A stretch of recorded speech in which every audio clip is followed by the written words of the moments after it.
What is up, man? GoreAphobe here, and my guest tonight is JT from JT's Horror Discussions, man. Welcome, thanks for stopping by and Of course, checking man. checking out Always this a Argento pleasure. classic, one of the many. We were just talking about how this is like what the probably the Tenth last. film, tenth masterpiece by Argento in a row, and his last, yeah, that I would say so too. But man, Yeah, this man. movie's just from the first shot of this movie, it's just fantastic. With the Great reflection and cinematography. yeah, everything is just perfect. This with the ravens. The first shot is the raven's eye with the reflection of the theater, which is gorgeous in this movie. The whole It's film is a masterpiece. this has if this is not the greatest kill, there's maybe one other one, maybe one in deep red make compare I know which one you mean. Yeah. with the kills, but this has got the most memorable kill with someone it's sad and it's a shame to watch him go, but at the same time you gotta love the kill. This is the version I'm watching tonight. Yeah, and I am watching the version on Amazon Prime since I don't have much physical media anymore. Wow. If people want to send me shit, let me know. Also, I'm building that collection up. See what we got Russell. We got What's going on, Russell? Hey, Russell, what's going on, man? Philip, we got Junebug. So Junebug, far Phil, here. what's going on? Oh, thanks, Russell. That means a lot, man. See here. Everyone. Hell yeah. Whenever I Hell talk yeah, about, man. This is yeah. the first time you joined me. I do believe you was gonna join me for the Creep Show, but No, we've been on something before. we did no, I mean here on my Oh, channel. on your channel. Okay, yes. Correct. Yeah, I was gonna hold that one because you and Sean had talked about really digging Creep Show, so I figured fuck it, I invited both you Yeah, guys. I love Creep Show. I You was had a so mad I migraine. passed out. Yeah, I know. I was feeling so fucking terrible. I Shit love, happens, I man. love Creep Show. Yeah, that's the one thing though that's disappointing. Like if you don't feel good or something, you get sick or like you pass out or something, you let people down. You feel, like, that No. want to be here and watch, and it sucks, but it happens. We're human. Totally cool, man. Totally cool. Plus you and I understand each other on the whole anxiety issue too, man. We've had many conversations about Oh that. yeah, So, depression, anxiety. Yeah, we bonded over that for sure. but It's but hard. It's a hard thing. you were here tonight, and I appreciate it, man. Absolutely, man. I wouldn't miss it, especially it being the last year of your Italian horror Mondays. Hell yeah. Definitely, It's the last one. and with this film, being arguably, like I told you before we went live, my favorite Argento film. They always rotate the top three, always, but this one's usually always at number one. Book says JT could always check under his mattress for his media. We all know he has some of those in his collection. Yeah, you're damn right, but not a lot. I got like maybe 10 horror films on TV. I got the whole Friday series. Set. I thought you had more physical media. Yeah, no, I know. I switched it. Same with music. Like ever since Napster, remember when Napster came out? Ever since Napster, everything. Like I have like 6 terabytes music collection, like on different hard drives and stuff like that I've built up over since Napster, basically. Like that's a lot of music, 6 terabytes. And same once it became so easy with streaming and shit, I just went the same way with that too. I got the Phantasm set on DVD. I got the Full Friday. I got a few other, The Shining, House of a Thousand Corpses, a few others, and that's it. But everything is so easy to get today. So, I do miss collecting though. This gives me a chance. I don't know if you've seen my my thumbnail, but I'm getting ready to start once a week. I'm gonna have a horror trivia show. Oh, nice. And I have a few. I have a few people lined up. As a matter of fact, I have somebody that's looking for an opponent right now that I'm searching out an opponent. Right. Would you be interested? It's somebody that we all know. He's got a tiny little channel called Night Watch. I love Night. Absolutely. That would be interesting to see you and Night go head to head on some horror trivia, man. That would be very interesting. I'd love to do that one. Me and him keep saying that we got to do something soon and stuff. We've been saying for a while we want to do one of the Phantasm watches, like one of the sequels. So like, man, if you want to come in on that too, we want to get Steven too. So if he's up to it and everything, then and Carrie also. So we got to figure that out too, for sure. Yeah. I just talked to Carrie the other day and invited her to do the show with me, and she was all down for it. So hell yeah, man, we'll throw something together. Yeah. We got Mayan in the chat. Hey Mayan, how's it going? How you doing, May? First time the JT's ever come to the channel. And we're definitely watching a good one. Now, lookmovie.com. You probably know by now how to look for that, man. But if you want to look at lookmovie.com, Opera 1987. See if you can find that on there, so you don't gotta miss it. They also have it on Tubi, but you don't want the ads. But if you have Amazon, Shudder, or if you have Shudder specifically, they have it on Shudder also. If anybody else wants to watch along. Yeah, so check that out and see if it's there first. Hey, Ninja, how's it going, man? My good friend Jason. What up, Jason? My boy, man. What's going on? Yeah. Oh, here, it gives me a chance to show this off again. This is something that Jason just sent me the other day. It's nice. 2000. I hadn't seen this in a while, and I haven't seen it in a while too, but it's great, and the sequel's great too. Yes, it is. Yeah, I gotta do those soon. For the channel, I gotta cover those. I haven't seen them in a long while. I haven't seen anybody do them either. Yeah, they're not as talked about as they should, like for sure.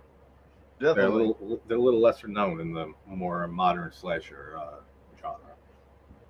But yeah, I'm lining up people right now. I got 3 or 4 people already that's wanting to do it, and I figured I would have nights for my first one since he was the first one that said he wanted to. So if you're interested, man, I'll set up sometime next week. Maybe Tuesday before for the horror bit with me and Sean. Set up for 9 or 9:30. Yeah, message me after this. We'll figure it out. Cool. For sure. Man.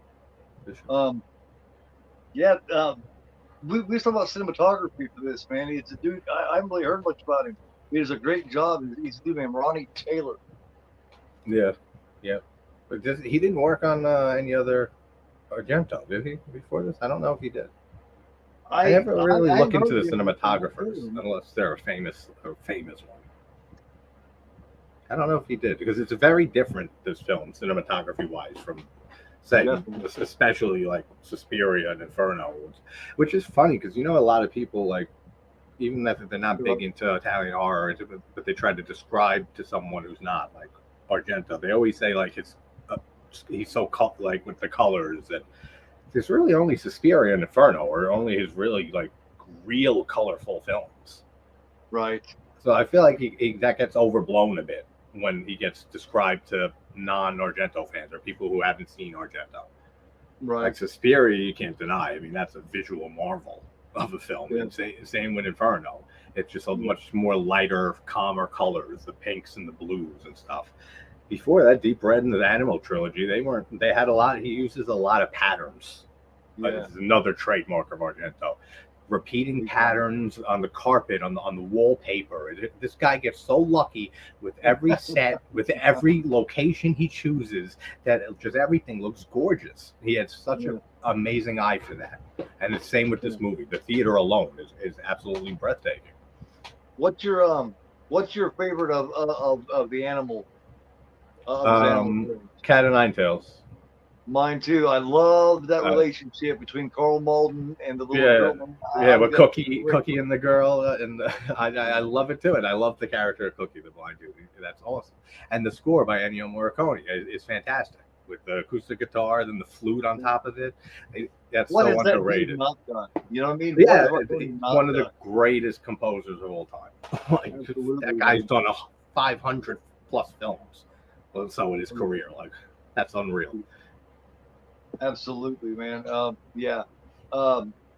what's up, Rob? We go straight from him in the Goblin, and and all the way up to Opera. Now, I'm not sure if Opera was the last time that he used Goblin, but Goblin and Simonetti are definitely in here.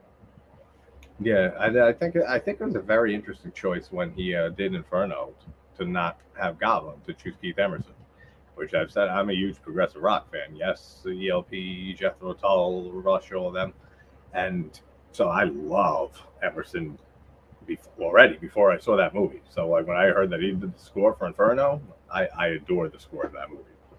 Yeah, It was I interesting that thought about he that. didn't use Goblin, you know. Yeah, I wonder why he took that break in there because hell, he even brought Goblin with him when he did some of the co-writing and some of the writing on the music for Dawn of the Dead. Yeah, Yeah, he even brought him with him on that. And yeah, then and then he went right on back that with he him started for Tenebrae. He went right back the next movie for Tenebrae with him. Yeah, but I thought about that. Yeah, he took that one break in there. Yeah, That yeah. is odd. It's an interesting choice. I wonder what. Like it's kind of like Carpenter with The Thing, that like he didn't do the score, and again, Ennio Morricone came in and did it, which Right. is You know excellent. how many people think, and I thought up until I was probably a teenager, that was Carpenter, that the thing music was Carpenter. I thought that for the longest time because it sounds like It something sounds Carpenter it. would come up with. Mm-hmm. It sounds the You know? same, very synthesizers and stuff, like very synth heavy. It definitely does, and it fits Yeah. the film perfectly too. I can't remember who it was I told maybe a year or so ago. They was talking about it. And I was like, actually, the thing is not Carpenter. And they was like, really? And they had to pull up the Blu-ray and shit, check it out. And they was like, Yeah, and wow, check it's it. not. I was like, yeah, because it sounds like it. Yeah, and even if you like are very familiar with Ennio Morricone, like which I'm pretty familiar with a lot of his scores, like it's very minimalist for him even. So like it doesn't sound like you wouldn't guess that it's him. Right. Even if you were like aware of him and like know his compositions or other films that he's done. It's a very unique score. And that's my favorite film of all time, The Thing. So what I think happened there was I think Marconi gave him something that was really close to that, but Carpenter added his touch to it, but then didn't take any credit for it. I think that might have been what happened with that. It could be, yeah. That would make sense. Like you said, Because it does sound like him. You know? Yeah, it's not Carpenter's style to take from it. You know what I mean? He would have left it with his name on it. Carpenter wouldn't have. Yeah, so, it's interesting. Those decisions, you know, like those two that we just talked about, like with Inferno, not using Goblin for that one movie, and then with that, it's these choices that these directors make sometimes that are risky choices when they like you look back and see how successful they were going with what they were doing already, and then they switch it up, and then it still just ends up being another excellent film or another masterpiece. These genius directors, man. Junebug says if I ever got a chance to produce a movie, I'd love to get Goblin to do a musical score, but the only problem is there's like 4 different versions of the band. That's true, but yeah. Simon Eddy is kind of like Trent Reznor. He basically is Goblin. You know what I mean? I mean, pretty much. Basically, he does most of the compositions and stuff. Yeah. Russell says, "Love the movie Carver, bloody good." He's on YouTube. I don't think. Yeah, I have seen Carver. It's been a minute, but yeah. I don't think I have seen. He said, "Jubug says Ennio Morricone is my favorite film composer. His son Andrea Morricone is also good. I'm sure I've heard him. John Jarrett was formerly married to Noni Hazelhurst, who was one of the presenters on Play School, and John and Noni were presenters on Better Homes and Gardens." That's interesting. What's up, Sean? Let's see. Sean in the chat. Hey, Sean, how's it going? My partner for Tuesday nights. Tomorrow night we're doing Just Before Dawn, as a matter of fact. Oh, nice. That's another great one. Hell yeah! Actually, I just watched it recently, but it was like background like TV. Like it came on after something else on HBO Max, and I was it was like on mute half the time, and I kept looking, and I was like, I gotta rewatch this real soon, like actually sit and watch it. So I'll be in the chat for sure for that. I mean, because you talk about, I don't call them Final Girls, I call them Survivor Girls, which would be old. I've heard you say that. Yeah. Survivor Girls, man, and she is one of the coolest Survivor Girls of all time. She is so unsung. And the way she, I mean, for people that hasn't seen it because they're watching it tomorrow night, the way she is just absolutely fucking fantastic. She's a badass, absolute badass. That's why you're from Your Next, Erin. Oh man, she's my favorite final Survivor girl of all time. I did a list with Al Lucard like a year ago on our top 10 final girls. Erin from Your Next. She beats the shit out of everybody. She kills all those people. It's like prepared completely. Bowen calls her Rambo. Yeah, she goes, and even her boyfriend is like, damn, like, Yeah, who the hell am I with? I didn't realize that I was going out with Rambo. Yeah, like, who the hell am I with dating? Like, she's such a great little girl, man, the best. And Bowen is great too, man. Yeah, yep. Ty West loves to use him. So does God damn it. Wingard, not Wingard. Is it Wingard? Yeah. Yeah. Because West and Wingard kind of started together. You know what I mean? They got a lot of and Simon Barrett writing. Wingard and them. With Horrible Way to Die, House of the Devil, they all work together. You know what I mean? I love Ty West. Same group of actors. You know what I mean? Oh yeah, they like to use their friends and stuff. They're all friends. They like to put them. That's it reminds me of like the little war, quote unquote, that Craven and Wes Craven and Sam Raimi used to have in their films. You know what I'm talking about? Yeah, they leave a little piece of poster. Yeah. Should have the Hills Have Eyes poster torn in half a little bit to say that like Evil Dead scarier. That ain't nothing. Check this out. Yeah. And then they have Evil Dead that Nancy's watching in Nightmare on Elm Street, and then I love that, like those little behind the scenes things. Exactly. That's just a little friendly competition, just a little friendly. Yeah, like they respect the hell out of each other, if not our friends, and they're fucking a little bit of acknowledgement. Yeah, I see you. I'm gonna give everybody a little taste of you, but a big taste of me. Yeah. Exactly. It's great. Yeah, it is awesome. Did everybody manage to find this on lookmovie.com by chance? I forgot to get it and put it up on there, and this is the only device that I have. Yeah, but it's I don't have one too. But it's a capital L for look and a capital M for movie. It's lookmovie.com, Opera 1987. In case you want to try to get it free, with no ads or interruptions. So let me know here, and when everybody's got it, give me that thumbs up, and me and JT will get to it. But yeah, man. I'm checking now. I'm checking now on another tab in the browser. Yeah, your next is a really cool one, and I also love that fucking song that plays all the way through it, man. Yeah, it's great. The score is great. They know with the synthesizer. That fucking song just plays all the way through, and every time they go, that's so Carpenter too, right there. Right, so Carpenter. I love that. Here's the link from Look Movie. Awesome, cool, thank you. Oh, Sean's got it up there too. Yeah. Let's see, he's still doing it. Yes, I am going to be doing it Intruder, but it's probably going to be Intruder. Man, that's one of my favorite. It has my favorite slasher kill in history. I've started a new watch along day every Sunday at noon. This past Sunday I did Boogeyman from 1980. They're all going to be forgotten. It's going to be Forgotten Slasher Sunday at noon. This coming Sunday, it's going to be Unhinged from 1982. That's a good one. I haven't seen that in forever. Nope, man, haven't started yet. I'm waiting for everybody to give me that thumbs up. Sweet. I promise I will not leave you behind ever again. That's a great idea, man. That'll be a cool weekly thing to do for sure. Yeah, and with that trivia thing, and then the Monday Night Watch, and then for the horror bit on Tuesday with Sean, man, I'm trying to do it where I stay out of everybody's way, where I'm not stepping on any toes, at the same time not stepping on my toes, where everybody's got a chance to get their shit in there. Yeah, exactly. I always try to keep in mind when other people are streaming or premiering and stuff like that.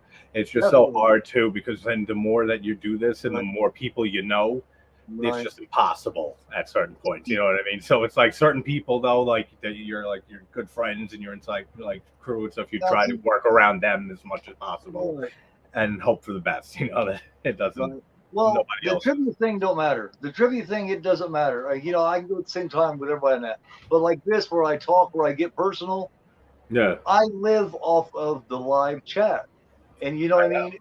That's what I get from it is like the replay on my watch alongs doesn't mean nearly as much to me because a Oh, replay yeah, I'm not getting to talk to people. exactly. This is, you know, That's and why I have just, my two different things. I like streaming because of the interaction and the yep, Sean, discussion.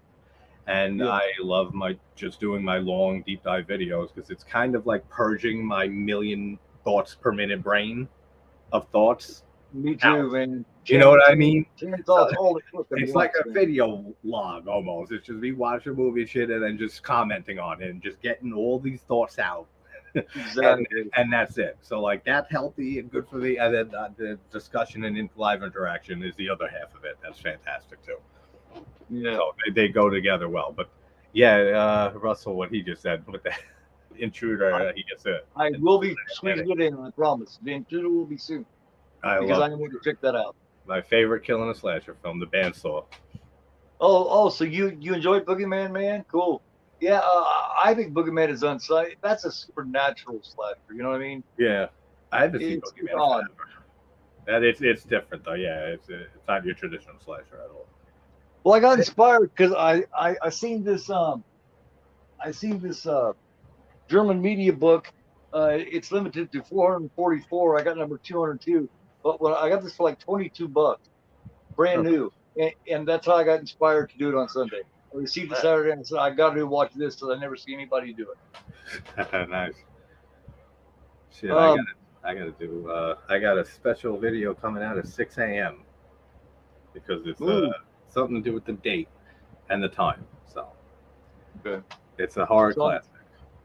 Sean says, yeah, that, yeah. Let me see. Sean says Wednesday, June 14th, he's doing Near Dark. So I'll be there, Sean. We're gonna do the Fifth Element this Wednesday.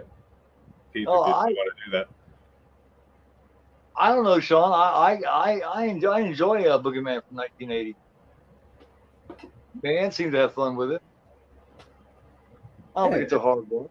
I don't I think it's a like hard it. watch, but it's not a very memorable watch for me. Like I said, I haven't seen it in a long while. Hey, Juno. Hey, what's going on, Juno? How you doing? Did you find that?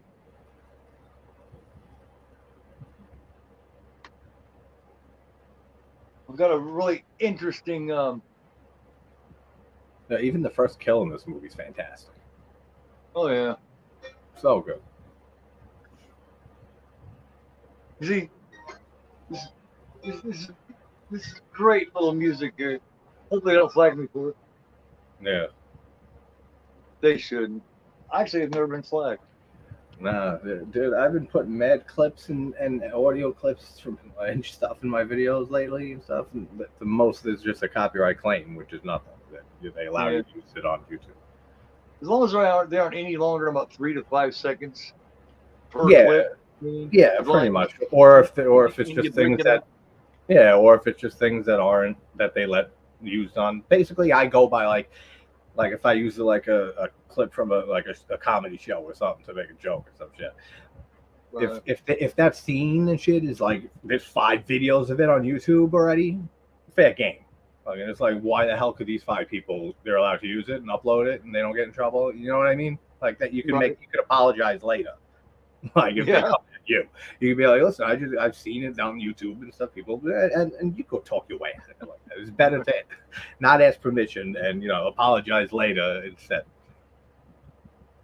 Yeah.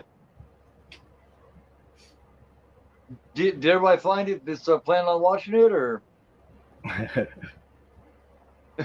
let's get to the oh yeah, that's completely different things. That Boogeyman from 2000 is, man. That's completely thing. And now that's the one. What's his name from Seventh Heaven, right?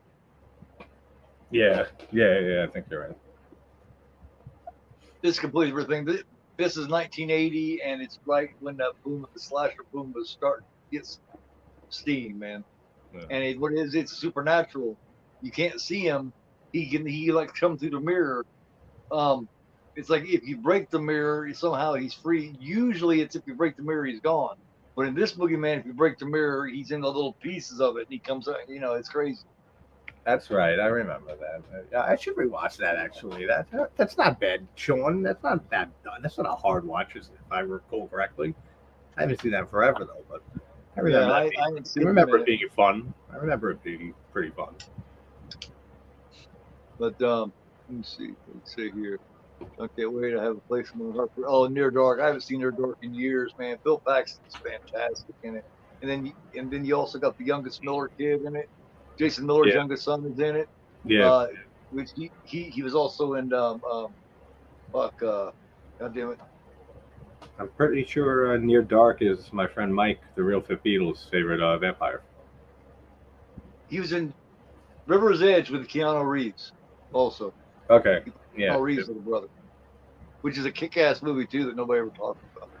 yeah. There's a lot of movies, man, that I like. This when I start watching a movie or doing a video and stuff, I'll be like, why isn't this movie talked about more? Like The Fury. Yeah, The Fury. What, Brian De Palma's? Well, hell yeah. Yeah, that's a great one. That one's not talked about really.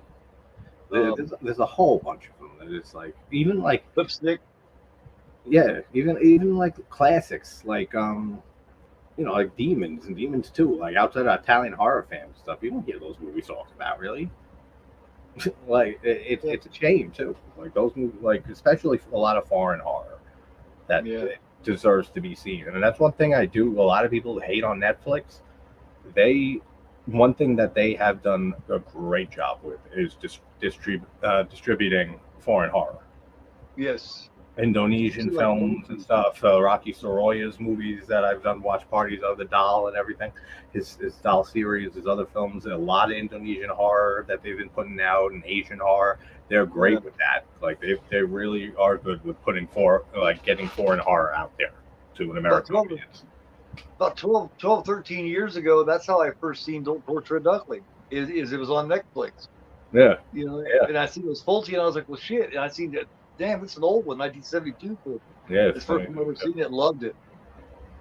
Yeah, that's one movie that I still hasn't clicked with me with Fulci, and it's weird because I know how much of a classic it is regarded against among Fulci fans. I've watched it twice, maybe. It's not that I didn't like anything, but it never clicked completely. So I gotta cover it soon on the channel, and that'll be my analytical look at it and really make a final judgment on it. So I'm looking forward to doing that. And by the way, tomorrow night, that for the horror bit will be episode number 10. Nice. And it'll be episode number 10, and I do believe the third one with Sean with me as co-host. And once again, we are doing Just Before Dawn from 1982. It's a damn good one. So if anybody hasn't seen it, definitely check it out. If you have seen it, check it out again. Absolutely great movie. Man, do you have it on? Do you have it ready? I got it ready.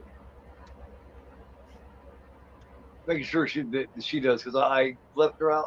I accidentally left her out this one time. I've had the crow. 5 minutes behind us. And I felt bad ever since. Yeah, I think that's happened on a stream or two with me too, with her. I've been having this crow stare at me for the last 20 minutes. The opening shot, the crow's eye. It's just like blown up on my TV. All right, guys. If anyone doesn't have it, stop me before I'm done with the 5 count. I am doing the 5 count right now. 5, 4, 3. Do you got it, man? 2, 2, 1.5. 1.5. Okay. 2, well, yeah, 1. Sorry, Here we go. All right. Hopefully she's there. That's funny. And this starts out awesome, man, with this great fucking. It's such creative cinematography, man, right in the eye. Yeah, that's what I've had us froze on the screen for 20 minutes. It's fantastic with the reflection of the theater and stuff in it. That's great. And the theater itself, like I said, it's gorgeous looking. I eventually get around to it, man. After I get on bullshit and around my mouth and all this kind of stuff. No, yeah. I love to talk. Oh, me too. You're a talker too, know that. I'm a huge talker. That's why my videos are like hour fucking long. That's why it takes me so long to get shit done, man. Yeah, I just go on tangents. 3 Like hours. if something were like, look at all the tangents we went on before. Wasn't that worried about opera at all? That's how we are individually. So, like, if something reminds me of another horror movie, and I'll talk about that, or it'll remind me of a story in my life, and they'll bring that up and stuff. And then it's like, all right, yeah, this has nothing to do with the movie, but all right. The Ravens are awesome in this movie, though. All right, Sean. I'll see you in a minute after you eat, man. All right, man. Have a good dinner. Bruno Baldio. Your producer Fernando Caputo. And yeah, I was telling you, Gore, before we went live, that I'm not an opera person, and then just this movie just works for me 100%. Like, it's my gorgeous. son loves it.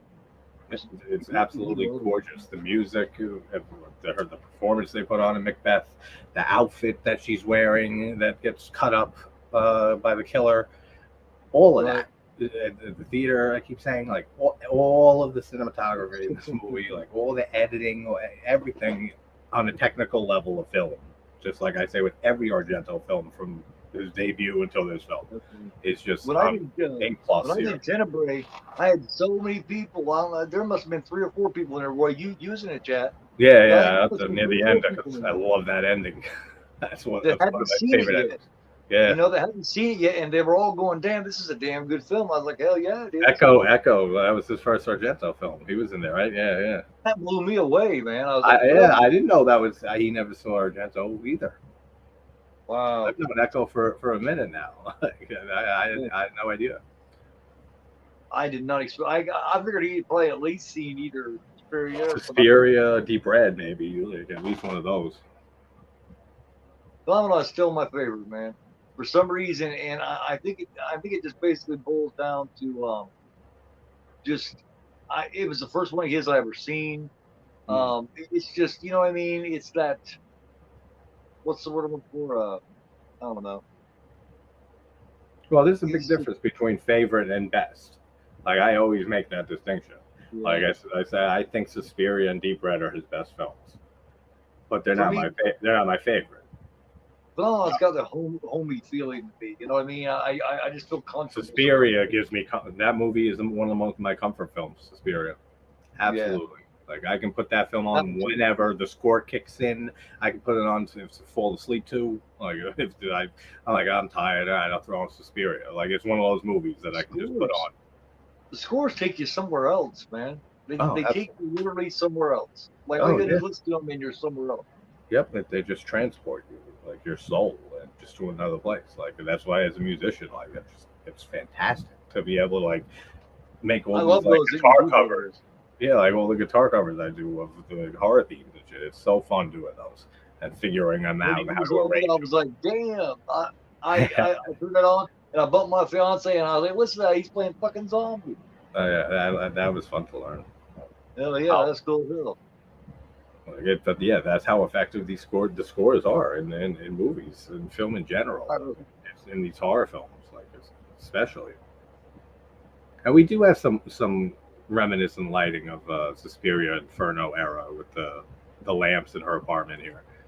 She has like the green lamp, the red lamp. I know there's a scene later with her and Dario that it's like green lighting in the room the whole time. Yeah. She's really attractive too, man. It's Christina Marchulek. Yeah, she is. I love her performance. So. Oh, definitely, man. That's something that'll blow the mind if people haven't seen it yet. You know that most of the covers that you see for opera, you guys, you know, with the pins on the eye. Yep, iconic. I've got a story behind that too. I have a story of why he decided to do that for this film too. It's pretty interesting. I'll tell it here in a little bit. Nice. I love it. There she is. Dario Nicolodi. Yep. Still his wife at the time. Great. Yeah, pretty sure. Yeah, definitely. Yeah. They got divorced when in the 90s, right? Yeah. She died just a couple years back, man. I know that was gut wrenching. That sucked. She was such a great actress too. Like, you look at all the roles she played and stuff; they're so different. Like, especially like in Phenomena, like playing that crazy bitch at the end of and her performance at the end of Phenomena is so different to like her in Deep Red to her, and like in all the other films. Like she plays. I love how she is in Deep Red when she's doing the arm wrestling with the dude. Yeah. He's like, that's cheating. And she beats her ass, dude. Mark is great. Mark is such a great character in Deep Red. I love him. He's appalled. He's like, "You're cheating, man. She's beating your ass. Shut up." That's funny. And then he's like, when he's talking about sex, the sexes, he's like, the women are inferior sex. Like, it's a fact or some shit. That's funny. Yeah, and of course, for anybody that doesn't know, anybody who knows who Aja is, she was in Land of the Dead, and she's done a lot of work herself. She was in Trauma. Oh yeah. That's their daughter together. Yeah, Dario. It's another gorgeous woman who is his oldest great daughter. Actress. Yeah. His oldest daughter was in Demons. His older daughter from his first wife was in Demons. And then the Psychic killed in Phenomenal. Wasn't one of them in the Psychic? Like in the beginning of the Psychic, I'm thinking wrong. That's Fulci. Never mind. Yeah. Phenomena. The kid at the beginning of Phenomena. That's when he was getting into his head through the glass type phase. Remember, he also did that in Tenebrae. He got into this thing where the chick goes through the glass with her head. Inferno too. Yeah. And then he brings it down on her, like the top part. Yeah, that was his head in the glass phase. Well, and Suspiria too, like in the intro to the top before she falls through, which is that might have been the first one. Perfect scene. That is that in my intro. Yeah, it is just a perfect scene. That hanging at the beginning. Just when I saw that movie for the first time. That motherfucker. Because when she falls through, that glass falls through, it kills the chick on the ground. Yeah, and it's so beautifully shot when it's showing her on the ground and the glass is sticking in the friend and stuff. And when I first saw Suspiria, and I saw the heart getting stabbed right in the heart. Matter of fact, that is great. All he sees like a hand and a knife. And and going right in the heart, and then it's the blood's coming out. I was like, yo, this is like next level gore right here. Like that was like one of the first Italian horror movies I saw was Suspiria, and I was like, whoa, like this is like for some reason. Different. That cracks my son up. My oldest son just cracks up when he sees just the hand coming in and stabbing. For some reason, that just tickles the shit out of him. Man. Well, I mean, it's dated, of course, but it still looks good to me. And then, like, it's just something you don't see often in art. Right. Like, you see how many times you see someone stabbed, how many times you see someone stabbed, and then their heart's beating and they're stabbed in the heart. Like, you don't see that often. Yeah, that just fucks him up, man. He pulls every time he sees. This whole shot of the theater here is beautiful. That's a beautiful place.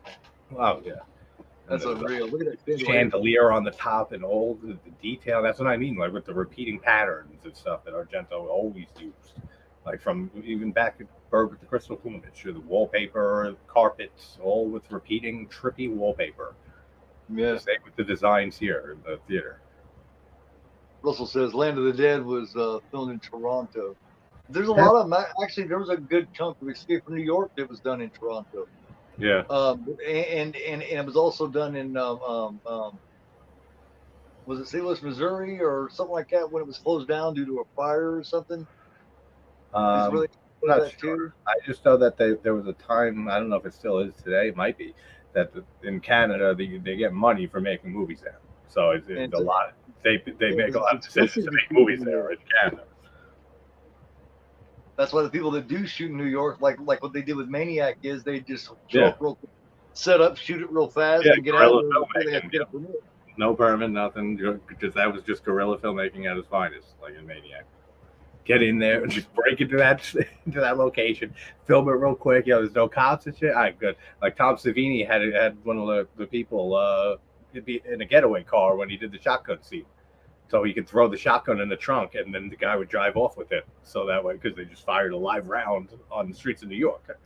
So that way, if the cops came, yeah. So if the cops came, what? Did you catch my new pickup vid with my new copy of Maniac? Oh yeah. It's awesome. That's what I was commenting with somebody else about the remake. Yeah, that's awesome. This is a VHS copy. This is some of the artwork they're putting out. Great. I'm very proud of this motherfucker, man. Yeah. No, some of the artwork they're putting out is great. Like for these sets and movies and stuff. Really original, awesome stuff. It's of course got a book. See, on one side it's got this like a VHS tape, and on that side it's got that. That's cool. And then, Jesus, man, I thought it had 5 in it, but damn. Yeah, that's crazy. Wow. And a shitload of provisional artwork. It is badass, man. I love them. That's like the ultimate version of Maniac. It is. I waited a long time to get it, and then someone finally dropped the price down low enough, and I ended up getting it brand new. Yeah, that's awesome. It runs close to $100. I ended up getting it for $65. It ain't bad at all. That's Not nice. enough for that. Nice saving for sure for that. And there's only like 1,000 or 1,500 of them, so fuck, man. Yeah, limited. Yeah, that's great though. All the best shit is limited, man. And the more limited it is, the more, especially secondhand on eBay, motherfuckers just want it. But if you know how to finagle eBay, you can get good shit on there. Just don't take the first one. You got to be patient fucking with eBay. Yeah, that's why. As soon as they put in the stupid buy it now shit, is when people got super with it. You don't want to buy it now. You want to wait for reserves. Watch. Like be patient. Send them an offer. Yeah, exactly. Or do that. Like, hey, where it says message to seller. Mm-hmm. Even if they don't make an offer on their thing, send them a little message and say, hey, would you take this instead? The next thing you know, you're in a, you know what I mean? You're kind of going back to it. Exactly. You're in a more personal situation than just somebody reading a post. I love her outfit here is awesome. Yeah, many great horror movies are made in Toronto. Mm-hmm. A lot of great stuff out of Canada in general. Rush. She's killing it. She's awesome. She just such a great performance. So for these crows, these ravens here, man, the ravens or are they crows? I think they're ravens. And they're all trained too. Yeah, because I got subtitles on. It says ravens cawing. That thing has got to get to them, man, because birds and shit just don't like that kind of shit that much. Yeah. It's a crazy scene too when the killer comes and starts, fucking with the birds. I don't want to spoil stuff. Exactly. Now, I love that shot. Going up the spiral staircase. That's so Bava to me. Like Kill Baby Kill specifically. Which is my favorite. Yeah. It's my favorite ghost film of all time, Kill Baby Kill by Bava. But like the way it's lit when he does those shots of the staircase, that's what that just reminded me of right there. That was the second Bava that I ever seen. Yeah, I love Kill Baby Kill.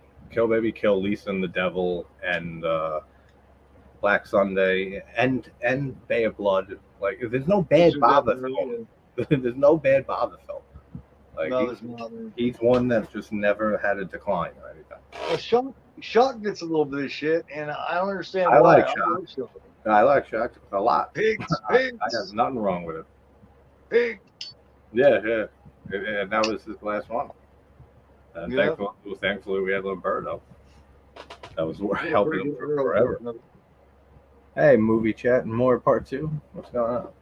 Hey, what's going on? This is Mayor Joe Spinell helped finance Stallone's Rocky. Yeah, he did. And I love Spinell's character in the Rocky movies too. Gazzo. Yeah, I love him in the last horror show too.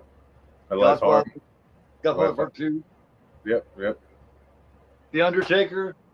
Got a nice version of Undertaker too, man. That's actually a pretty good one. See, after he made Maniac, basically every role that he got like that, he was basically, still playing that same role. Yeah, it was typecasted.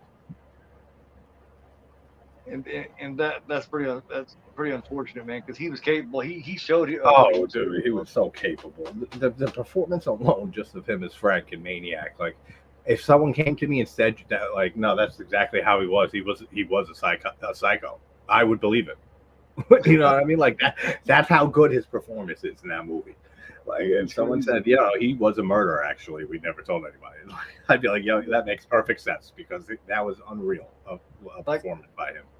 I like the remake, and Elijah Wood does great.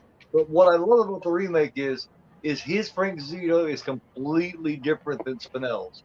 Spinell, when he kills somebody, be like, "Well, Mom, why'd you make me do it?"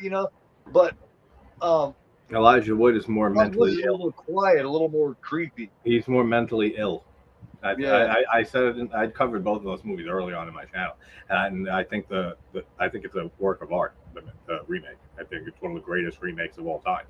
It definitely is. And it is very different, and that's how that's how I described it in them. I said like the Spinells of Frank Zito is more of like a tortured soul from all the emotional stuff and stuff that's happened to him and stuff. I mean, the same stuff happens to the Elijah Wood version, but he's portrayed as more psychotic, like he's taking medication and stuff. Like it's like he's mentally ill, chemical imbalance. Yeah, like he's not even playing the same Zito. It's not even the same dude. It's a completely and I love how they switched it up. That was such a risky movie in every way.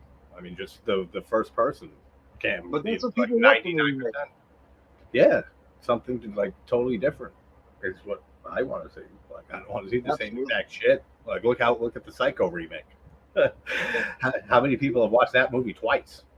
I don't think anybody has. Almost scene for scene, man. It's just No, it's exactly scene for scene, and which is worse everything, worse acting, worse cinematography, all of it. Oh, so bad.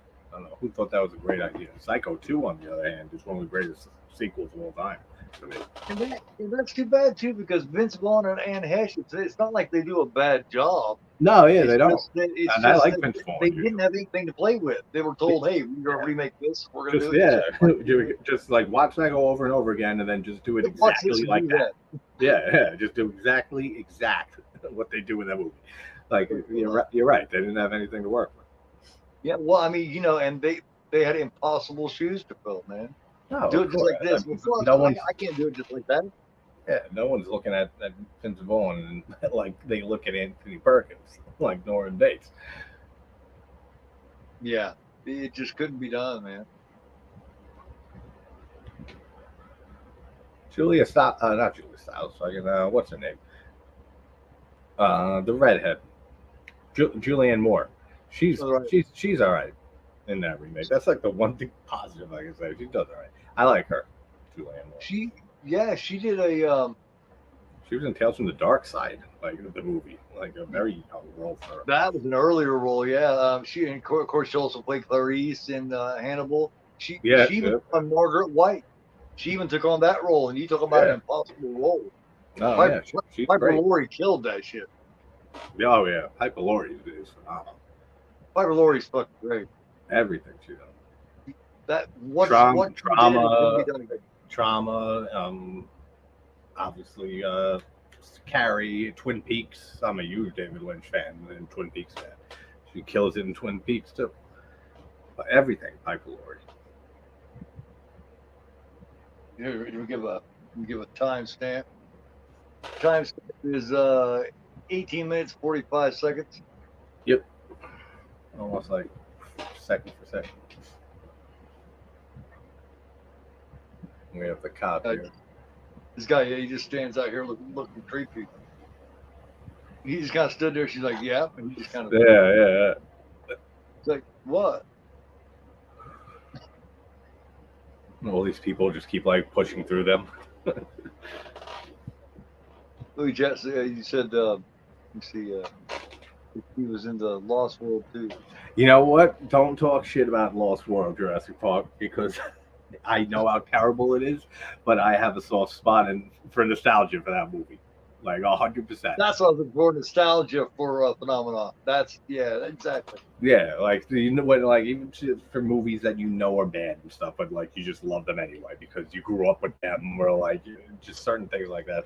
I used to watch that movie a decent amount, like back to back with the original when I was a kid.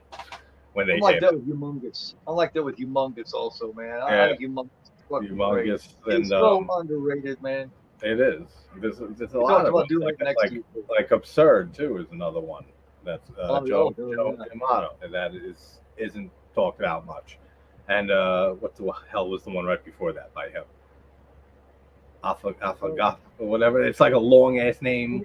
It's Anthropophagus. Anthropophagus. That's it. Yeah, that's another crazy one, and that one doesn't get talked about. That's crazy, man. I couldn't believe I've ever seen that. It's like real slow. That one is. But then toward the end, he hits the ramps. And it's like, whoa. Oh yeah, it ramps. And there's some great kills, and there's some great kills in Absurd too. I did a stream watch of Absurd. That's right, May. You watched Absurd. that was a crazy one. That was a crazy one for May to see earlier on. It's Absurd.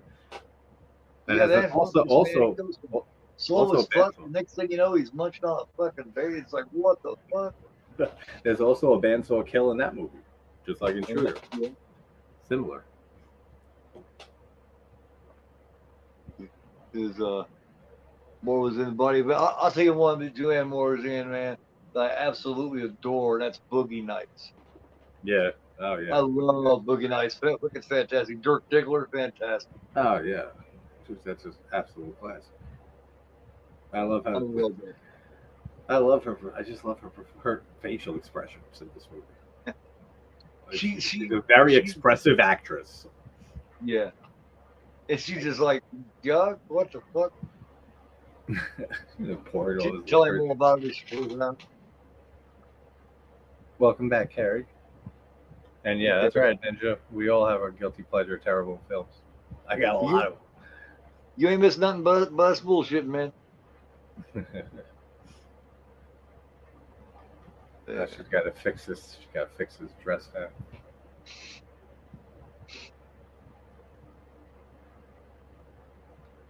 I mean, I feel like it's a little obvious who the killer is in this. I'm not gonna say anything else, but you know what I mean. Right. Like, I feel like it's a little obvious. That's the one complaint that I read. I was reading some reviews on it, and a lot of the reviews accused it of being a little cliche toward the end. Yeah, I mean, I guess the ending is very original. It's fucking weird, but like, I could see it being very easy to guess who it is. Yeah, but it doesn't. You know, to me, it definitely doesn't take anything away from it. Oh no, not at all. Oh, again with the Bava-esque staircase shots. I love those. I love anything POV, man. POV is just good shit. I'm so grateful for the Black Christmas. It's so immersive.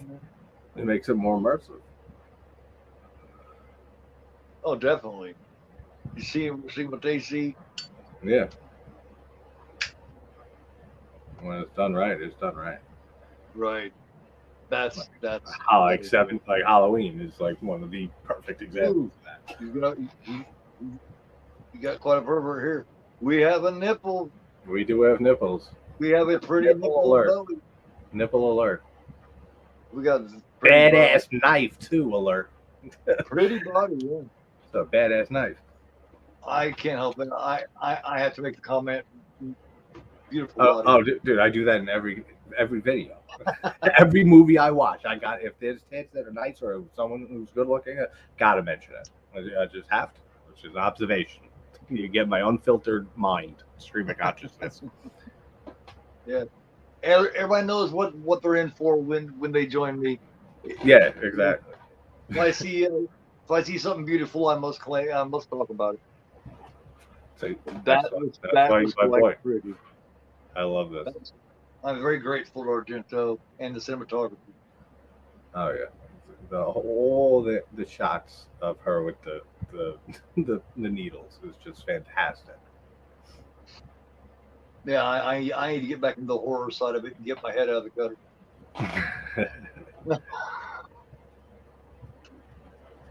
Looks like a face on her dress. Yeah, like an eye with a nose and a mouth. I want that knife. Carrie says, I was shown this movie. It was beautifully done. No, absolutely. And Carrie says, May, you must really be focused on it.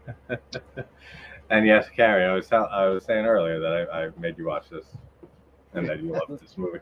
This movie is a masterpiece. The Ravens are going nuts, man. They're like, somebody in here. You know, it's interesting too. In a year of doing this, and I have my 700th video coming out later or early morning in a year. Oh shit, man! And of all, like when I first started, I was talking about like my perfect masterpiece horror films. I was always saying there's like maybe like a handful or like two handfuls. Now that I'm going through and watching some of these movies, I got a decent more than that. There's like a good maybe like 30 films that are like masterpiece films for me. Right. I've covered maybe like 25 movies that are just I consider perfect films. So it's been great, like re-going through all of these movies, and just knowing how much more movies there are out there that you can never talk about everyone. Right. She said, "Man says no, amiga, I'm packing. I have to get off my chest. Son who loves horror movies, especially." Man says, "I'm watching a movie while packing my stuff." Where are you going? She's coming to New York to chill with me, to chill with JT.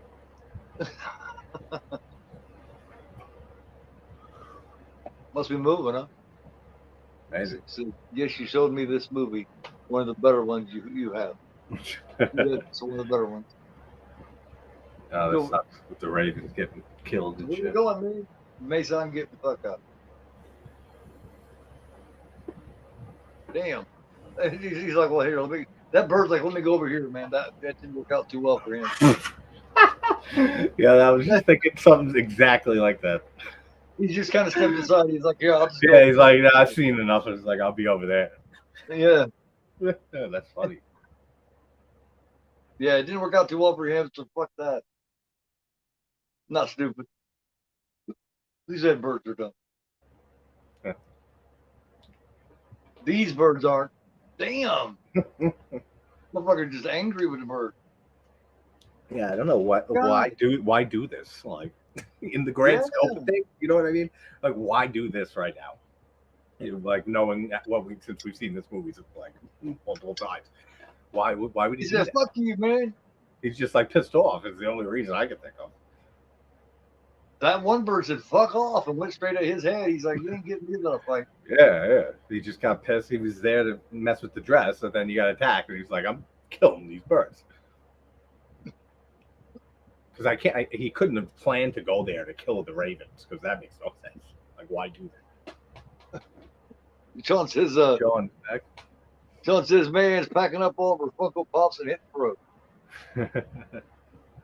Going up. It's like the end of Tourist Trap. Taking all your friend dolls, your friend mannequins with you. I love Tourist Trap. Oh, yeah. That's what I was actually considering doing. I was just talking about this the other day when I did the Boogeyman. Yesterday, I was talking about doing Tourist Trap here soon. Love Tourist Trap. Never seen anybody do it, you know? That's the ones I want to do. That's what I want to call it. Like this last Sunday, I called it Forgotten Horror Archive. Yeah, I'll do it with you whenever you need, because slashers are that's my main genre of horror, and a lot of my favorite slashers I did very early on in the channel. I'm like, they don't get seen in or anything. Blood Rage, The Mutilator, Butcher Baker, Nightmare Maker, all Blood Rage, the original Thanksgiving slasher. Yeah, me, Echo, and Sean watched Blood Rage for Thanksgiving last year, and that was Echo's first time seeing it. And he ended up buying it. He loved it. He ended up buying a Blu-ray of it. That's what Sunday's going to be. Sunday at noon is going to be Forgotten Slashers, man. It's going to be ones that aren't seen very much. Yeah, no doubt. Friggin' happy birthday to me. I did on my birthday. Bloody birthday. There's so many. The Slumber Party Massacre movies, the Sorority House Massacre movies.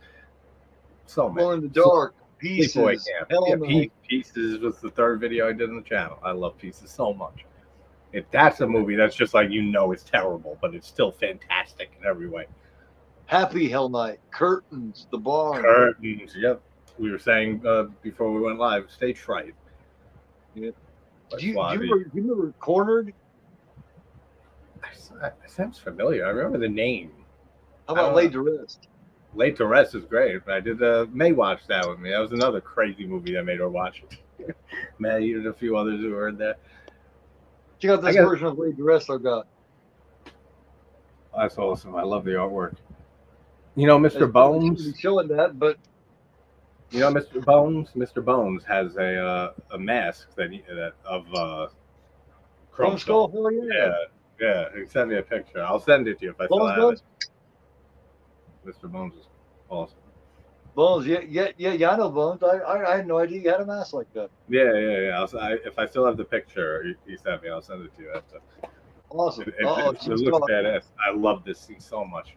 This scene is just perfection. The way the ropes around her forehead with the peephole. Yeah. That's fantastic too. There's so many great scenes here, but just all the imagery here, all the shots of just the needles coming close to her eyes, her eye going back and forth and stuff, masterfully done. We missed it, didn't we? Fuck.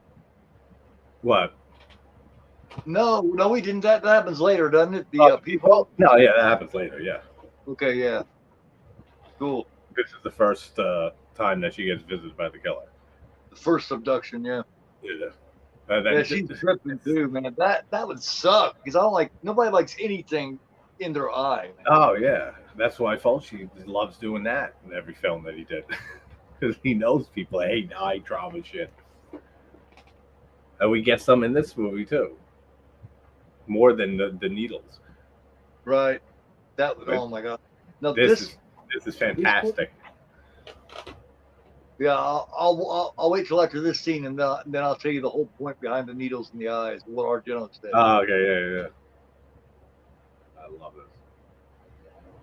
That kill looks so fucking good, man. Right through the neck, and then you get the shot of it. It comes in his mouth.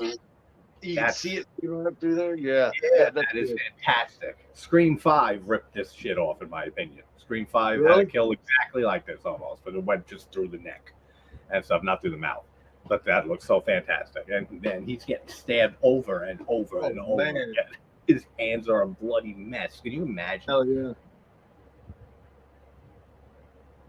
And I love Argento's 80s movies and his use of heavy metal music. in like Phenomena and in this one. Like a Phenomena, he uses Iron Maiden. May's freaking out about her eyes. Want to know what we think of? I think of Megan. I still have not seen Megan yet. No, Megan's fun. That's a fun one. I interviewed the actress. I have not seen it yet, man. I kind of got, I seen the trailer and it didn't impress me much, man. It made me kind of think, oh man, this is typical mainstream. But I've been hearing it is definitely mainstream James Wan. But like the first time I watched it, I was really enjoying it halfway through. Then I thought it took a huge dive because I don't watch trailers and stuff. I like going blind completely to movies. I don't watch any trailers. That's why I don't do reactions and stuff on my channel. And I didn't know what to expect. So then once I saw it once, and then I was talking to get the girl who played Megan on the channel for an interview, I rewatched it and knowing what to expect, and I loved it. Then I had her on, and it was a great interview. I loved doing that. That was a good interview. Cool. I did not know that. Yeah, Amy Donald, who played Megan. Somebody else did the voice. Yeah, I know. She's freaking out. Yeah, it's how she was for Laid to Rest. Yeah, and there's a similar kill too when Crump throws the knife when the guy's by the car. It goes right in there. Oh, she'll love Laid to Rest, man. She saw it already. She did see Laid to Rest.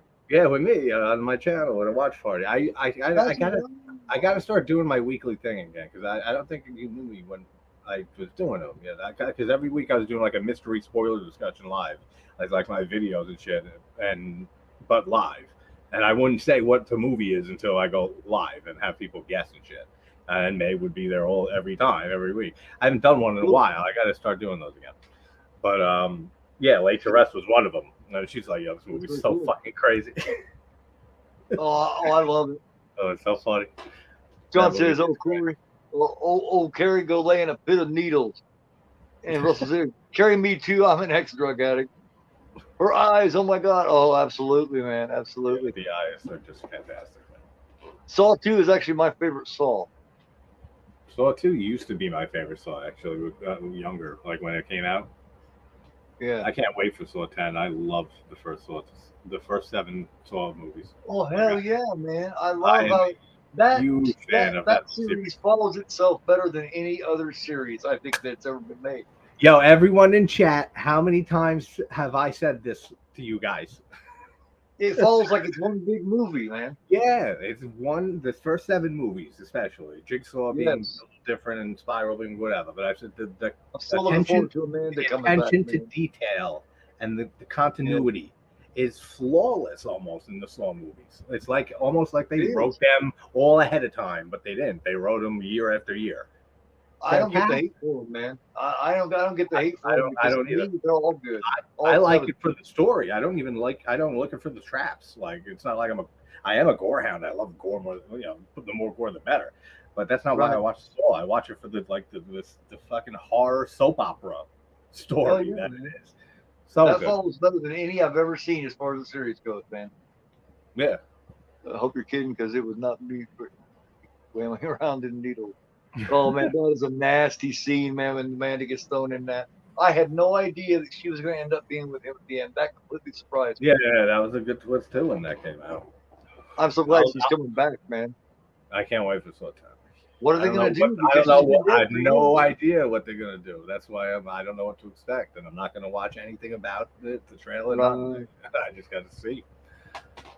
Because all of See. Jigsaw, I was saying to myself, if they make him still alive somehow, or like some stupid shit, I'll be so mad. And then the way that it played out, I was like, oh, thank God. All right, they didn't go that way. Seen the new version of Play with Needles. They said it'd be funny. They said, see, Cocaine Bear is just funny. I haven't seen Cocaine Bear yet either. See, I need to catch That up one was funny. on these newer ones. I've had fun with Because Cocaine Bear. I don't remember hardly a thing from it. It's like one of those fun, watch it if on some night, watch it, laugh a bit, and then that's it, and move on, and you forget everything about it. That's the type of film it was. This says that was a steaming pile of burning trash. Wow. Cocaine Shark. Dan What's this good sent thing, me President? Cocaine Shark. He sends me movies all the time. Dan Shine. I gotta watch that actually, even though he Said they says it's terrible. Frankenstein John Kramer. Hey, Frankenstein, John Crazy. He's fine. He's dead. He's good. I don't know what they're gonna do though for this new movie. So she got lucky and got away from this motherfucker, Yep. and now she's. I like the director here. Right? He's a cool character. I like the director. But that whole needle thing came from a joke that Dario Argento said because it annoyed him to watch people close their eyes and hide their face at a really scary part of the movie. Oh, I think I've heard that. I think that. So he said he would like to put pins under their eyes so they can't shut them. That's where that came from. And so he decided to make this film. That's cool. I have heard that. That's funny. It's amazing where some ideas come from, like for some of these filmmakers and stuff. It's like he was talking about it, and all of a sudden he was like yeah, it's just like wait a minute, that's perfect. But that's where that came from. I thought that was pretty cool. I had to tell everybody about that. So I don't want to say anything to spoil anything. So I will. Okay, Gary. She says, so I'll be like, yeah, I'm definitely excited about this new Saw. I'm actually excited about the new Insidious too, man, because yeah, me too. Actually, I'm not a huge Insidious fan, but I do like the series. I like the first two, and the third one's not bad. I don't like the key. I think that one was just so predictable. Yeah, that one's weird. That's definitely the odd one. But Patrick Wilson's directing, and it's going back to the original family, so hopefully they'll get some good shit going. Yeah. I like the Insidious better than I do Conjuring. Actually. I like Conjuring. I like the Conjuring 2 is I think the best in the whole Conjuring verse. It is. The first one's cool until they pull the same old exorcism shit at the end. Yeah, that's where it falls off for me too. When she gets possessed at the end, as great as Lily is, I don't like the whole ending and stuff with her being possessed and then the exorcism and stuff. Like up to the like, first, man, yeah, y'all had to go there. Y'all had to take the easy way out. It gets very cliched, and I just didn't like that. The second one, I love that one. That one is pretty good. Like that's my favorite out of all the Annabelle films, out of all the anything in the Conjuring verse. It's Conjuring 2 for me. My son wants a Crooked Man movie. That I, Crooked Man. they were supposed to have one for like years ago. They announced it, and then it was in development hell, or it never even got started. And then I haven't heard anything for years now. Yeah. Yeah, that's too bad too, because if done right, man, he would be one hell of a villain, one hell of that type. But I feel like Annabelle Comes Home was just like a full length movie trailer for more films in the Conjuring verse. Like every new monster there and stuff like coming soon. Like this bitch, like from the beyond, like like this Frankenstein monster.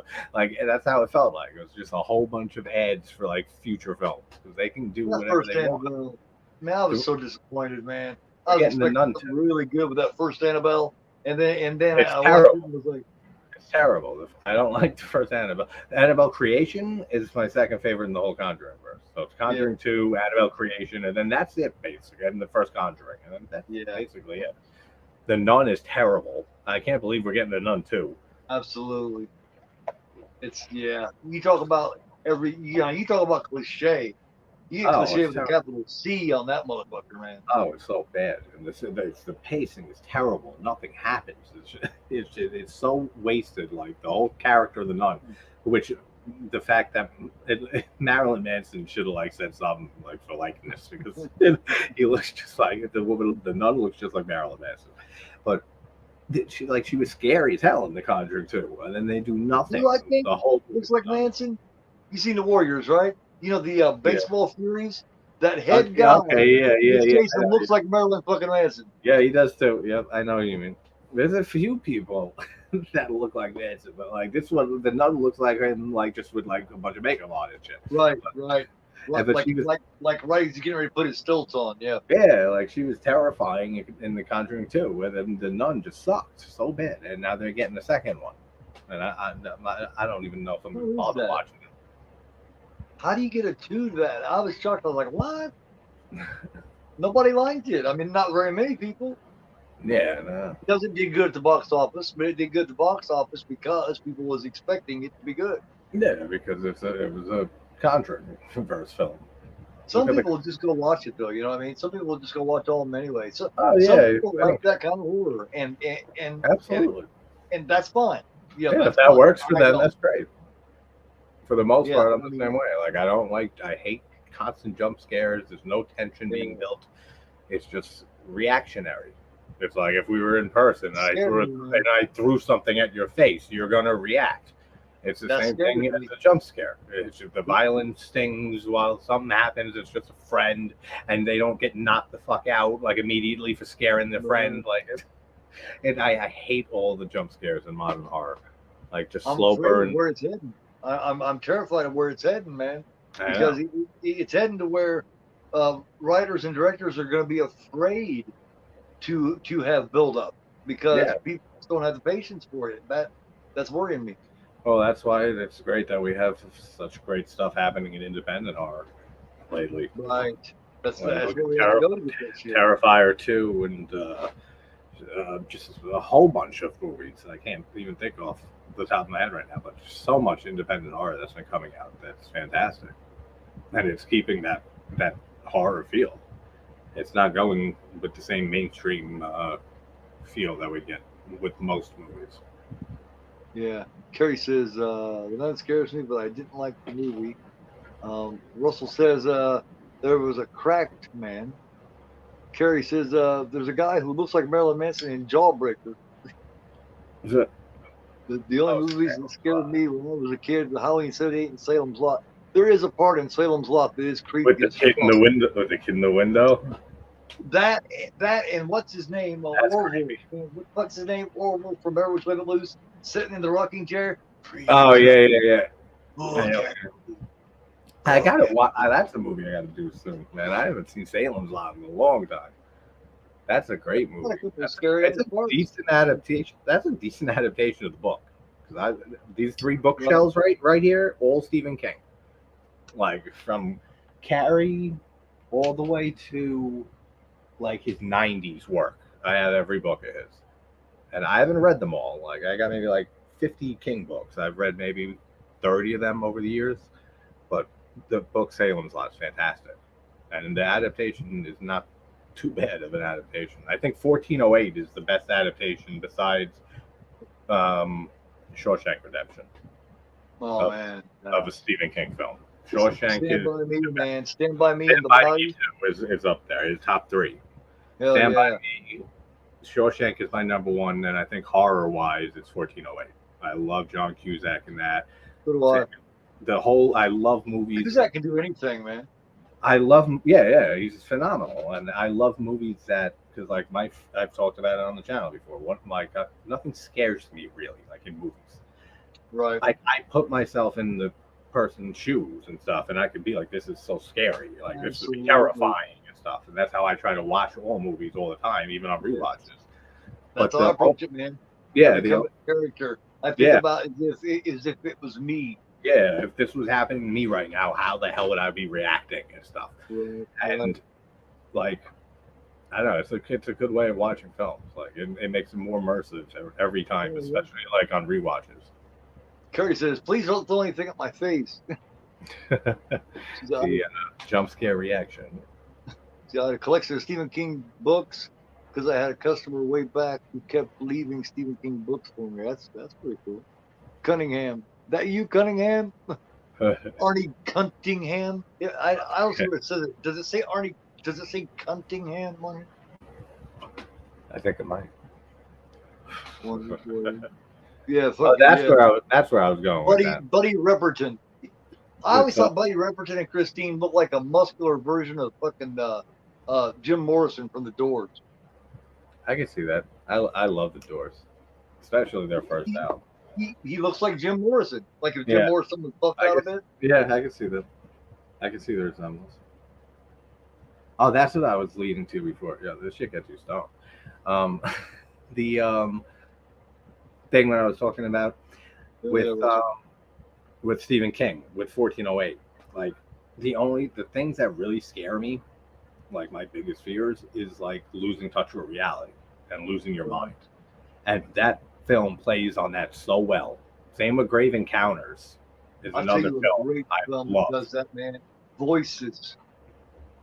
Yeah, that's another good one. Oh my god, dude, that disturbs me, man. Anything like that really like fucks with your mind. That those I feel so bad for him in that. You know what I mean? I feel fucking sorry for him in Voices, man.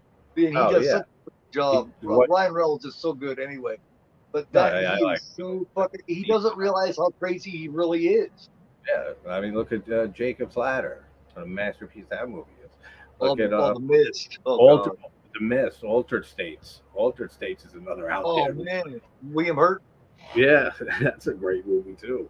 Like that's what scares the shit out of me. That's my biggest fear. So like 1408 is like that's why it's my favorite horror adaptation of the King thing, because just John Cusack plays it so well, and just anything could happen in that room, and it's just fucking with his mind the whole time. It's just being a father. You know what I mean? That too, dude. It kills me. That scene with Kate with his daughter. The Mist, man. The ending is it's tragic, dude. That is so depressingly terrible. And King loved the ending. He preferred that to his ending, to the novella. Like he loves Frank Darabont's ending. He said, "Bravo!" Like that's much better than his was. But that is gut punching. The end of that movie. Have you ever seen The Mist in black and white? The black and white version? That's the way to watch it for me. Come on, I'm trying to find one right here. Man, that is so fucking. Oh my god. Where is it? Here it is. Talking about being a father. Yeah, Shutter Island's great. That's a great one too. Oh my god, man. That's a great movie. That makes being a father painful, those movies do. Like The Mist, what else was he supposed to do? But then, just like Stephen King, right after he does that and shoots and kills all of them, then everything is all cleared up. And he's like, oh. And he's trying so hard to shoot himself and he can't. Yep, and help just arrived a second later after shooting your kid and 2 other people. Oh, it's gut punching. Like, that is terrible. Yeah, I have like a 2-minute video where I narrate. It's an old one I did a couple of years back. It's on the channel. It's where Yeah. I talk about and I describe it as the gut punch film. And it's Yeah. films like Eden Lake and all them, man, where Oh, they got Eden all Lake is, those yeah, different ones that's a good one. Not a good one, but a good example. Yeah. that are Uh, so rough, man. Meg, Them, you ever see Megan is Missing? That's the one film that actually gave me a yes, panic attack, and I had to pause the film, smoke last a 10 cigarette. minutes, the The last whole 10 minutes of yeah, that fucking even movie, before man, that, with the two is pictures they so showed of fucking Megan. harsh. When she's begging him, Oh yeah, please, I know it's I, so. she's telling him, I love you, and Yeah, you yeah, know she's yeah. gonna get Trying buried to alive in that thing. Oh my God.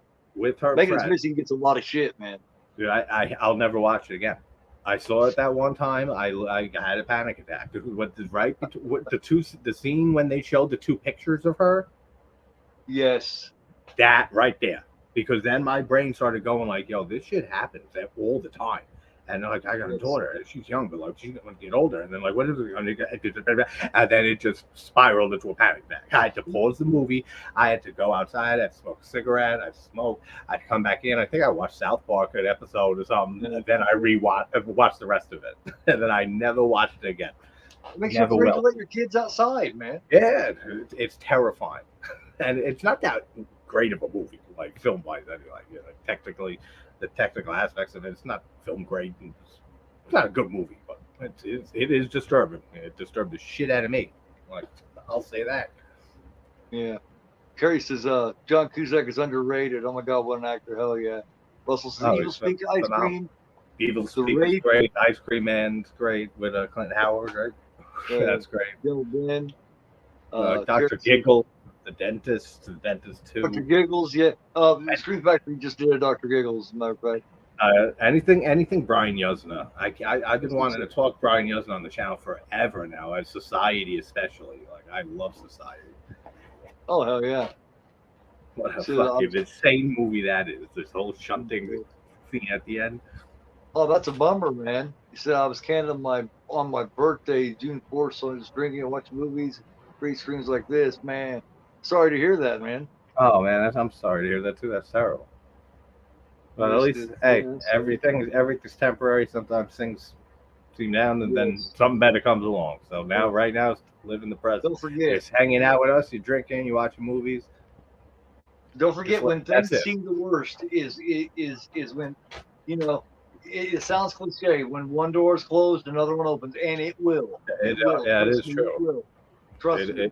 It is. It does sound cliche, you would think, but it is 100% true. Like, absolutely. I got you sacked. No. What do you mean? Oh man. We got to do like a Maximum Overdrive watch party sometime. How crazy terrible that movie is. It's Stephen King's only film that he made. Whacked on cocaine the whole time. Maximum Overdrive is a trip. I had a chance to grab that the other day at Walmart. They had the steel book, Blu-ray steel book, and I didn't grab it, and I wish I did now. Yeah, right. It's just King. It's crazy. Like at its most crazy. This bitch just like knocked this guy out with the iron. I love that shot of her being tied up in the case. Yeah. That is such a great shot. When the part that we were talking about comes up, let me know. Oh yeah, for sure. Don't let me talk through it, man. Don't let me talk through it because I got to see it. Oh yeah. Didn't happen, did it? And this part is no. This is the second encounter. That's the third one. Yeah. I keep reading. It's been a minute. I love the blood just like pulled up on the one needle, like the blood that's pulled up on one needle there, dripping down. Like that looks so great. And this is fucked up. Because this is like my 12th Italian horror watch. I think I picked a good one for the last one. Oh, absolutely. This one's a masterpiece. And this is fucked up. Yeah, she stabs it with the scissors, and then she swallows the gold bracelet. Yeah, she got her mouth just stuck open. And he stabs her like in the mouth and starts prying her mouth open. That looks fucking great. That looks so great. Here we go. Yeah. Oh God, damn! Like it looks crazy. And the shot's like back to her with the needles, and she's forced to watch this. Tremors is fun as fuck. Oh yeah, Tremors is a fun one. Oh, there you go.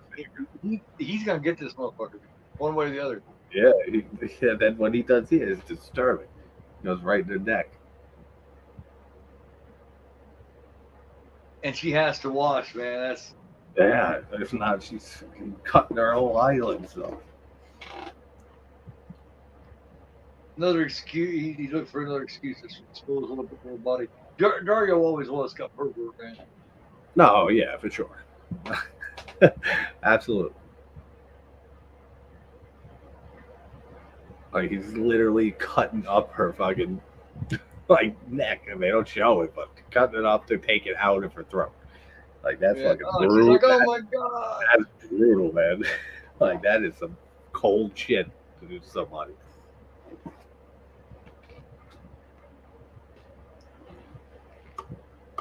I love that shot from her perspective. You just see the needles. That's a great shot.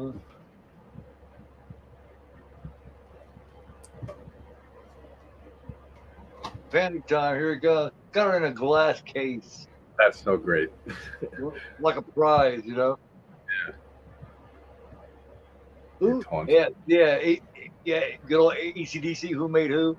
Great soundtrack, man. Yeah. Yep. Yeah, that's what I was saying. I love with Phenomena and with this movie how he uses some like heavy metal and hard rock songs. You ain't nobody told you. Like he uses Iron Maiden in Phenomena with Flash of the Blade of Power Slave. That's great. What a great song that is. Song choice for that scene. Motorhead's in there too. Yeah. Motorhead's in it. Just wanted her to see that. That's crazy. Kind of reminds me of the fucking maniac in Trauma. How she's investigating and trying to catch this serial rapist, and then he fucking abducts her. Yep. I like Trauma. Oh hell yeah! Like that's one that even though I say that this is his last like masterpiece, I don't think Trauma's a masterpiece. It's a damn good one. It's a damn good one. Like especially compared to what would come after. You know, like in the late '90s, early 2000s. What do you stand on the Mother of Tears? I really enjoy it. Mother show. I really enjoy it. I really enjoy it actually. Yeah. It took maybe 2 watches to actually get on board with it, but I just love the whole idea of the 3 mothers from Suspiria Inferno, and it just I don't know. It definitely took a watch again to like appreciate it. It's definitely lower quality, of course, like massive. I've seen it like 1.5 times. Maybe I ought to check it out again. Maybe that's what it is. I'm pretty sure that's on. It's on too. I have it. I just don't see. Or you have it. Yeah, I'm sure you. I don't know what it is. It just doesn't have the same vibe. It doesn't have the same atmosphere somehow. Well, of course, Suspiria and Inferno have 2 completely different atmospheres too. Yeah, that's what I was saying earlier. Just the color palette alone, it's much more intense than Suspiria with the Argento red and the green, and the blue. Like Inferno has that relaxing pink and blue, and it's great. The red is, and that fits the time so much too, because the late '70s and the mid to late '70s had that red. You know what I mean? Yeah. Like if you watch episodes of and even somewhat into the earlier '70s, like if you watch episodes of Night Gallery, you get a lot of those colors going on. Oh yeah. Well, it was very inspired by the comic books, right? And you could see that also later on, like with Creepshow. Like look how they made that film, and like with the lighting and stuff when stuff happens, certain scenes, and it just turns red lighting or blue lighting and stuff like that, very Argento-ish. Like it's used to great effect like that. Like lighting and color usage is a huge thing for me in films. And honestly, it's a big thanks to Italian horror and Argento, Fulci, Bava, like in particular, and Lynch, that I pay attention to that so much. Like they really they were the ones that opened my eyes to really paying attention to all that technical aspects of film. Absolutely. timestamp is 1 hour and 14 seconds, in case anybody's wondering. Yep. Yeah, was just flowing by. Yeah, that it's coming up soon. The our awesome scene. Yeah. For some reason, I just think that it's fucking badass, man. So anybody watching that hasn't seen it, or even if you have, you got to see this scene again. If you even if you have seen it, you got to see it again. Probably one of the best kills in an Italian horror film, and some of the best editing in a kill in a horror film. Maybe like the editing is fantastic. The shots used are fantastic. Definitely so atmosphere. Yeah, definitely. He just says yes, it's not as good as Inferno, but it's a solid effort. Yeah. Russell says my two favorite non-horror movies, Thief and James Caan was great. I know, man. That sucked when he passed. That sucked when Caan passed. I was very upset when he passed. What a great actor he was. Him playing Sonny and fucking The Godfather. Yeah, everything. He was in Misery and just so many things. That guy was in everything. And go to college to make you stupid. And it sucks too because like, man, we're losing people left and right. And when you think about it, like in the next 10, 15 years, all our legends and heroes and stuff in entertainment are going to be dead. That's fucking scary. That's weird to think about. Like think of all like classic bands, Paul McCartney. Look at all the classic rock bands and stuff like that. Look at all the old time directors we love, Carpenter and David Lynch. And the next 10, 15 years, they're all gone. Like that's scary. And hopefully we have some new ones come in, which we do have some that are hopefully will fill those voids for sure. Russell says, honey, this machine just called me an asshole. Misery, yeah. Yeah, Misery is great. Yeah, honey, this machine's got. Oh, The Breakfast Club is damn good too. Absolutely, yeah, I totally agree. It's so great. No, that's Christine. Oh yeah, that's all. The Breakfast Club is great. Eat my shorts. Eat my shorts. I love that. What'd you say? I'm not so short. Just watch show another Saturday. Oh, I'm crushed. What? You got another? You really think I give a shit? Mess with the bull, young man. You get the horns. Yeah. And he walks away, he's got fucking toilet paper hanging out the back of his pants. Love Misery. The book, so much better than the movie, in my opinion. 100%. What she does to him in the book is just evil compared to the movie. And it's already evil in the movie. Misery is one of my favorite King novels, for sure. Uh-oh. So now they're in the apartment here. And Dario Nicolodi shows up. Then there's a detective that she talked to downstairs and said that her partner will come up. Yep. And then there's some confusion because they don't know whether to let the person in if he's really the detective or if he's the killer. Right, because he's a creepy motherfucker anyway. Yeah, which it's weird the way that he's acting. Like, yeah, it's like when you find out like what's going on.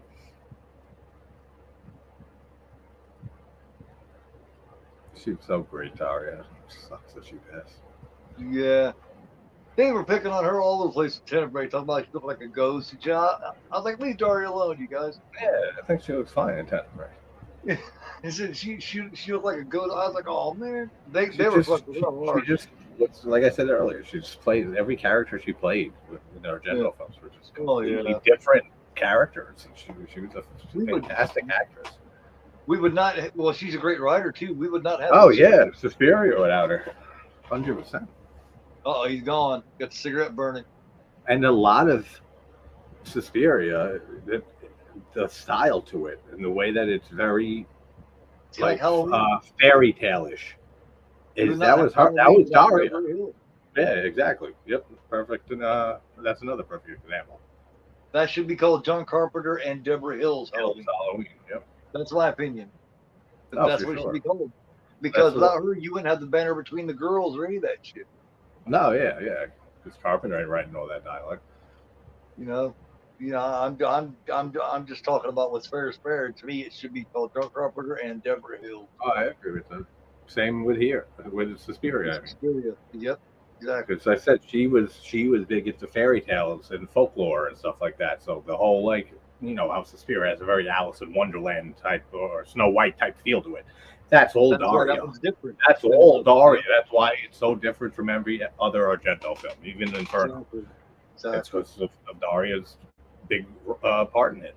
And the lighting here is fantastic. The way with the green light that just keeps coming, the colored light. She looks nasty with that knife, don't she? Every time you see her grab a knife and look crazy, she gets a crazy look on her really well. Oh, she does great. Like in Phenomena at the end, like she plays that crazy bitch like excellently. Right. And then the chimp comes. That's great. Yeah, right here. It's coming up. She would have fucked somebody up with this knife too. Here we go, guys. Anybody watching? Watch this fucking part. One of the best kills in Italian horror. Man, stop packing for a minute and watch this part. Yeah, Meg. Otherwise, leave us. Look, she's peeking through that hole to see who's there. She got this knife. She's gonna fuck him up with this knife.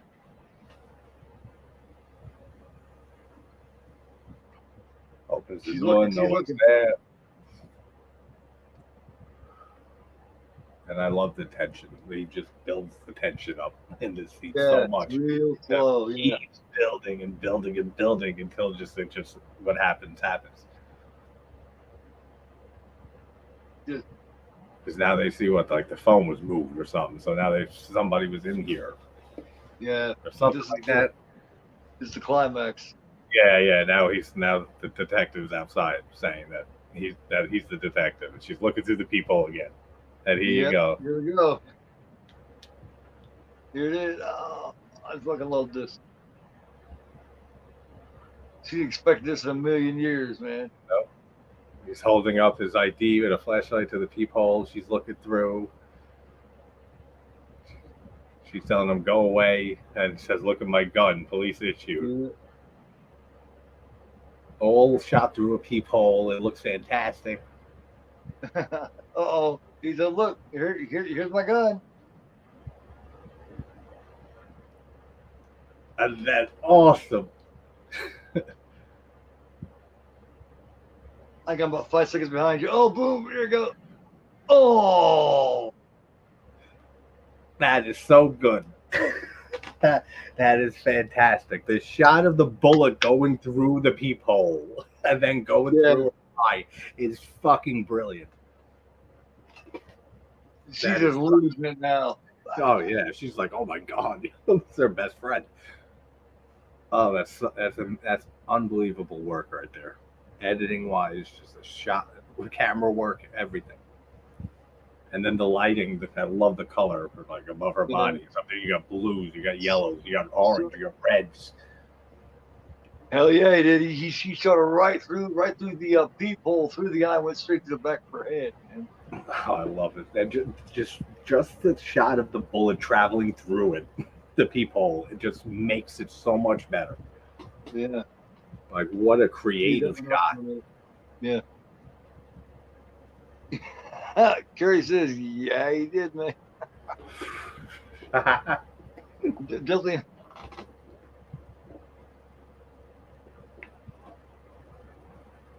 No, she never seen this before, I don't think. No. This is her first time with Russell. Yeah, that is definitely a top. That's the top of all great. Kills in any show, man. It's just good shit. All the kills in this are fantastic. My favorite Argento kill, though, in an Argento film, it's tied because the opening to Suspiria is number one almost. But forget about the elevator. Yeah, that too. That's in the top three. But Suspiria and not Inferno, Tenebrae, the ending when the arm, and then just the white wall with the spray.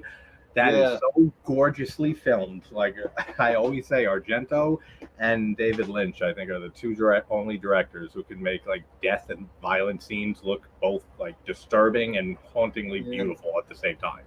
Yeah, I mean, in just any scenes, like for instance, when they're, I think it's Deep Red, where they're walking down the hallway there, and you got the different hallways right here in the paintings, and you walk through this way, and you see the chick's face in the mirror. That is so brilliant. But then you come back and it's gone. That's fucking awesome. That's such a brilliant decision to throw that, and it was risky too. Because if you blink, you don't see it. Yeah, you don't see that at all. Nobody did. I didn't see that my first viewing of Deep Red. Like I didn't notice that. And then when you get the reveal later and stuff, and then you go back and watch it in the beginning, you're like, oh shit, like he actually put that there. Like people, that could have ruined the whole movie for people. But like the way he filmed it was perfect. You don't see it at all.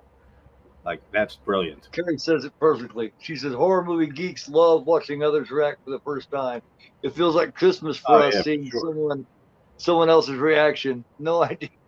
Oh yeah, that's why I love doing watch parties. That's very true, Carrie. Very true. Who haven't seen a film before, especially if they're on the panel. Like I love that. That's why we got so excited about that part and was like, everybody stop what you're doing and check this out. Oh yeah. You guys don't see my videos and watch and stuff. I get mad excited and stuff and talking about movies. I laugh at my own stupidity jokes and stuff. I get all giddy.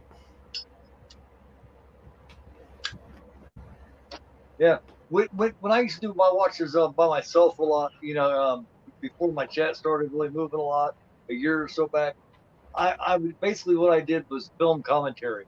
So I would do that the whole time through. I think I want to get back to a little bit more of that again. That's basically, I guess, how I describe my channel now.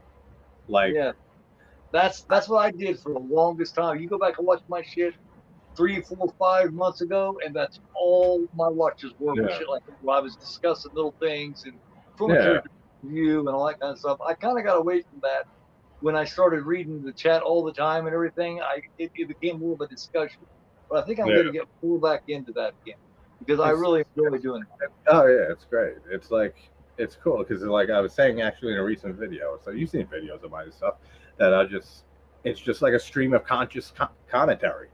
Like you just said, like doing commentary. Like I think the best way to describe it is just deep dive, long form commentary reaction video. But I've seen most of it before. Like most of the movies before. Like that's like basically what it is. Watch my Halloween that I did on Halloween Day, man. You and I have got to do Halloween. Yeah, we have to. Because Halloween is my all-time favorite film, and I love doing that from a character point of view. I did that on The Exorcist a couple of months back too. It's the film that got me into horror. It's the first horror film I was on Halloween night. I was looking in the TV guide, 6 years old, on Halloween, and I see, the old TV guides and shit. I'm looking and I see the title Halloween, and I say, hey, that's today. And I had no idea what I was getting into.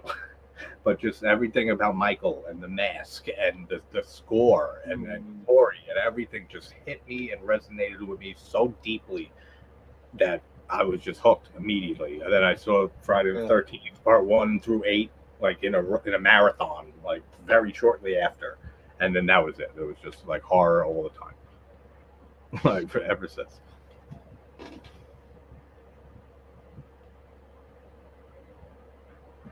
Which I think a lot of people started film. What happened? I'm looking forward to Just Before Dawn tomorrow night too, because that's what I'm passionate about. That's a great one. That's a great one. Yeah. Humongous is one of my favorites. I think I'm gonna do it next Tuesday. Me and Sean discuss that. That's one I've got a lot of info on too that I really want to get deep down and discuss. You know what I want to do a watch party of? Have you ever seen? This is a movie I've been obsessed with this movie since I saw it. I just saw it a month ago. It was one that I've heard about for years.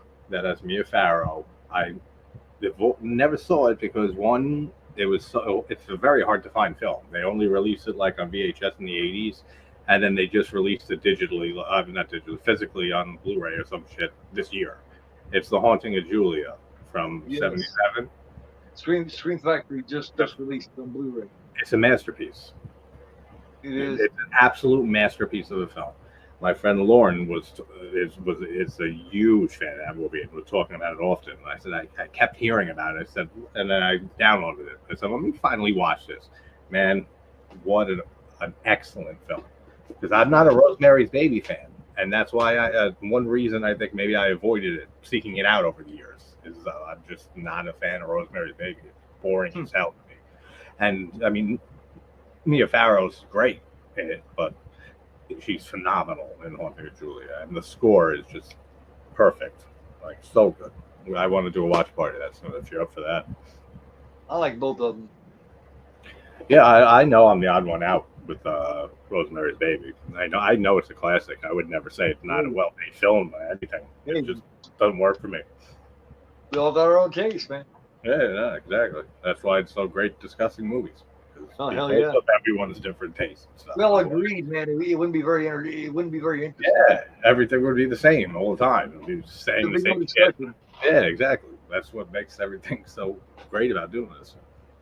Yeah, you caught in on that Sandy Johnson stream after I left. I asked her a bunch of questions to begin with. I was in there like the first hour, and then I was starting to get off there, and I noticed that you joined the chat. I probably should have joined and continued talking, but I had some things I had to take care of. That was a good interview.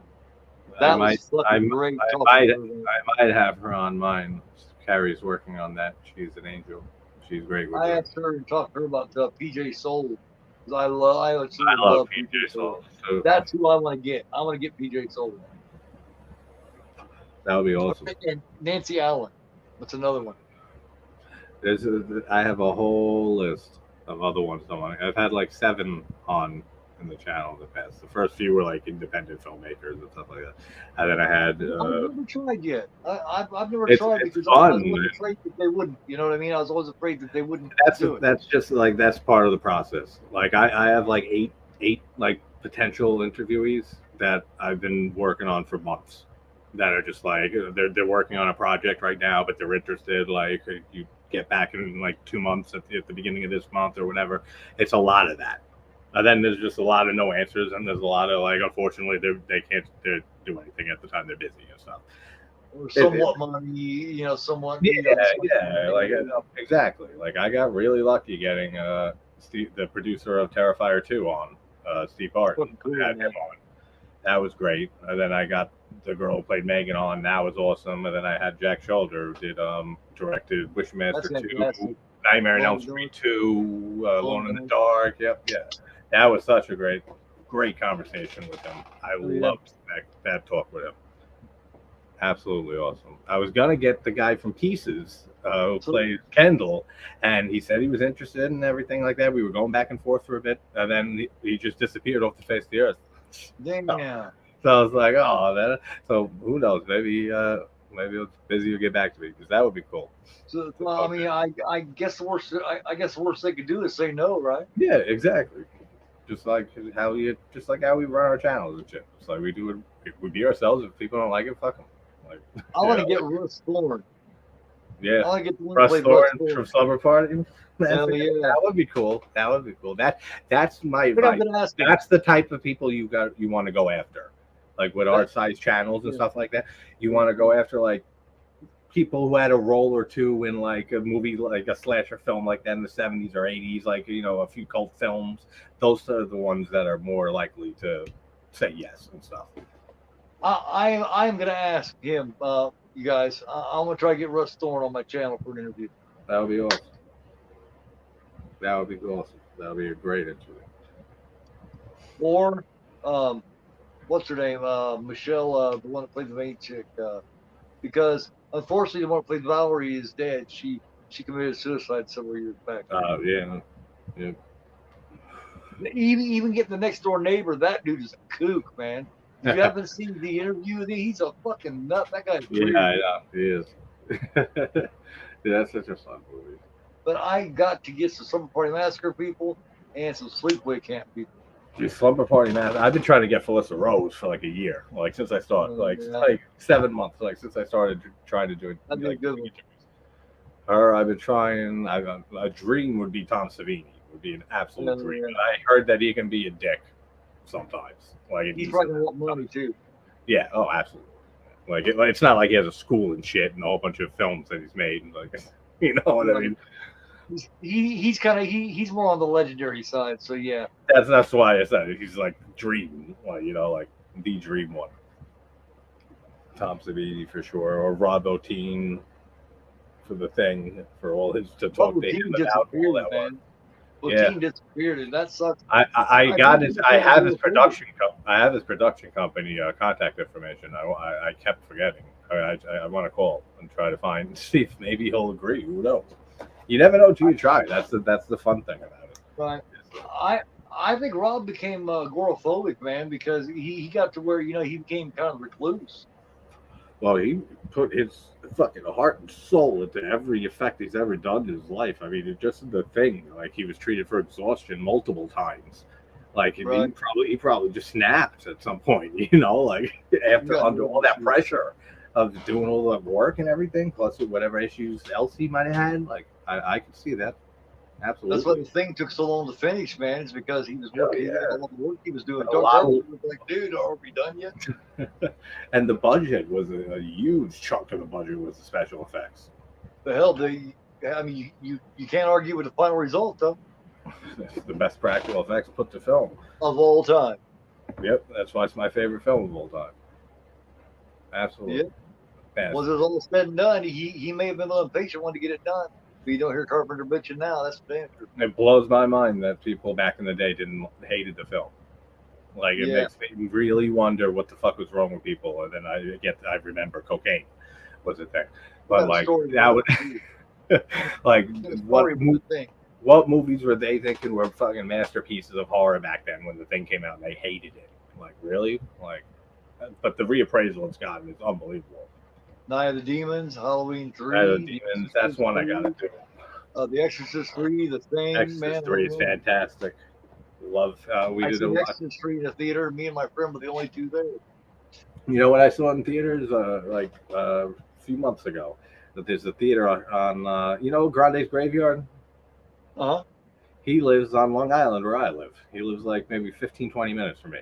So we found that out because I was talking in a video of mine or something about I saw Texas Chainsaw Massacre 2, was my favorite in the franchise, and 3 back to back on 35 millimeter in the cinema near me.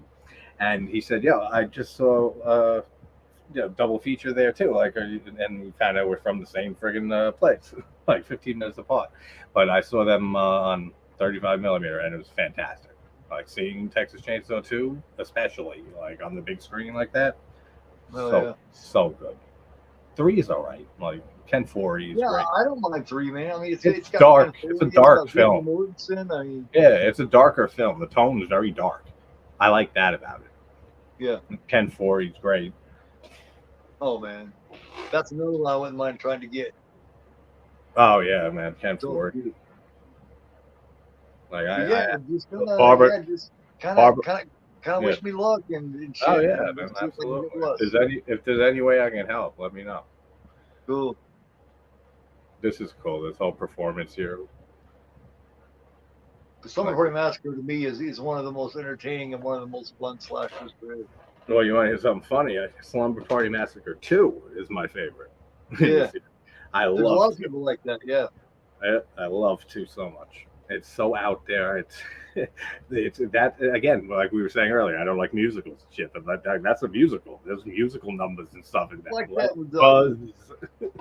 it's so great. Like, there's a lot of people prefer Sleepaway Camp 2. Sleepaway Camp 2 is I do. Well, me too. I love Sleepaway Camp 2 is fun as fuck. Pamela Springsteen, she plays a completely different kind of Angela. She's so fantastic. She's so entertaining as Angela.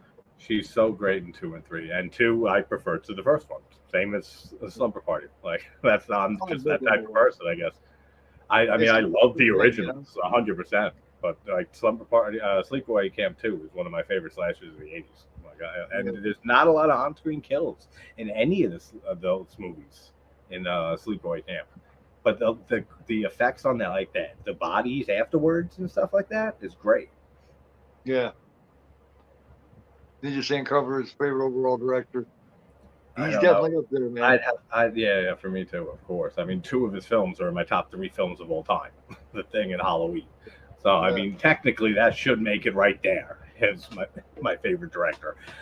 Just To me, the fog's up there too, man. The Fog's great. The Fog gets a bad rap sometimes, man. Like I know Yeah, it does. I know I Carpenter understand. didn't like it either, but I know people who don't like it. I love The Fog. It's a great ghost story. Did you see my Stevie Wayne figure came in? No, I didn't see it. Let me see. I love In the Mouth of Madness. This is another favorite Carpenter film of mine. Big Trouble in Little China. So much. That's awesome. That's great. I just saw her in something. I can't think of what. Like it was some American Horror Stories on Hulu, like the spin-off of American Horror Story. Right. She was in an episode of that, Barbara. One of my favorite roles is her in Creepshow, man. Oh my Oh, god. yeah, I know. Oh, Henry, you're such a little kid. Yeah. She's such a bitch in that. I love it. And she was worried about playing such a bitch. Like she said in an interview, she's like, I was worried about playing such like a bitchy woman. I swear you do. Yep. Oh, that's such a great one. I love when he feeds her to Fluffy. I love this scene right here, the Raven, and all the POV shots of the Raven like flying around. That's fantastic. Like so good. I was looking down on the crowd. What's up with the crows? And the crows are just tripping out. The crows are pretty much trying to warn everybody. The crows know what's up, basically. Yeah. They see the killer. I mean, they experienced a bunch of their friends getting chopped up and shit. So they're basically just tripping out, just like. And some of their friends, the crows' friends, were also chopped up in front of them. Yeah. So they're pissed, and they're trying to warn them.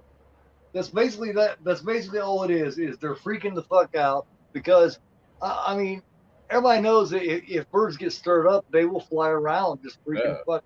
I mean, this one bird goes a little far. I'll say that one bird goes a little bit far, but yeah, like they're freaking out. Yeah. Now all of them are like flying out. Man says you got to watch this movie with an '80s mind. I wasn't alive, but I'm trying. I was only lived in the '80s for 2 years, mate. Listen, I was born in '73, so I definitely got an '80s mind. I was born in '88. Yeah, I just turned 50, and I was born in '73, the year The Extras came out, so I definitely got an '80s mind. I love this right here with the. Yeah, they're just flipping the fuck out. They're like, "Get the fuck out of here!" And I just grew up on '80s horror, so I'm in the same mindset. I love how he's ripping his eye out.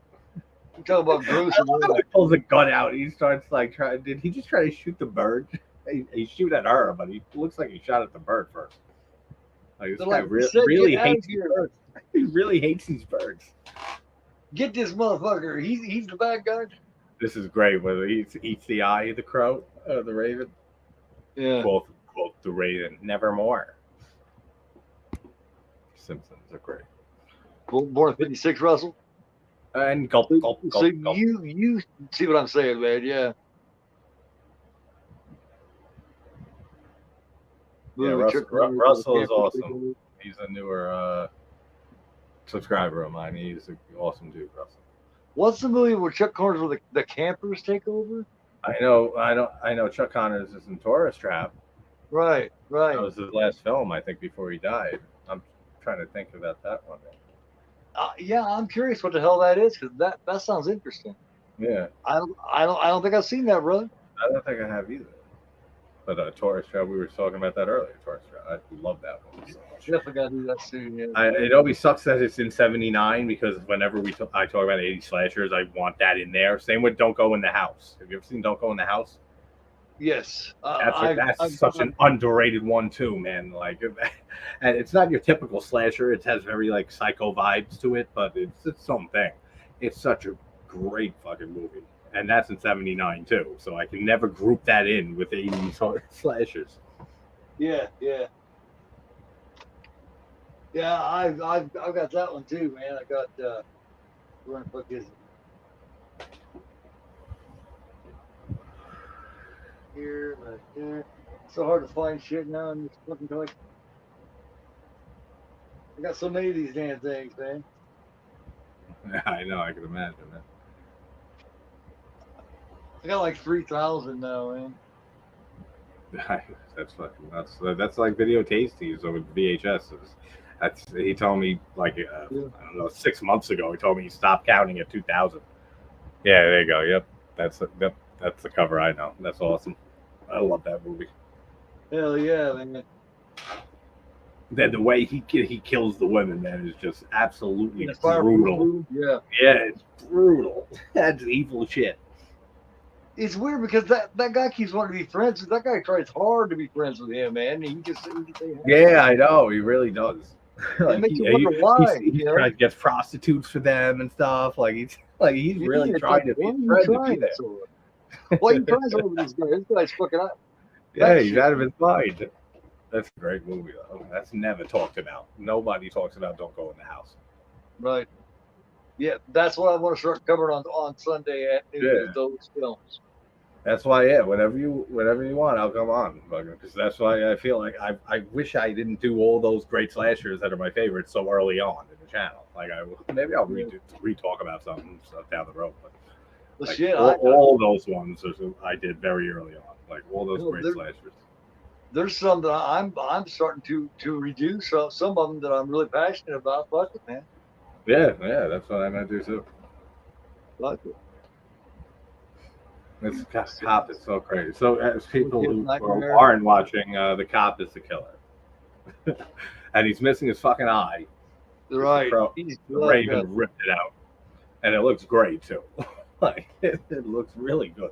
The effect on his eye. This German media book Blu-ray version looks fucking awesome. The transfer that's on Amazon looks really great.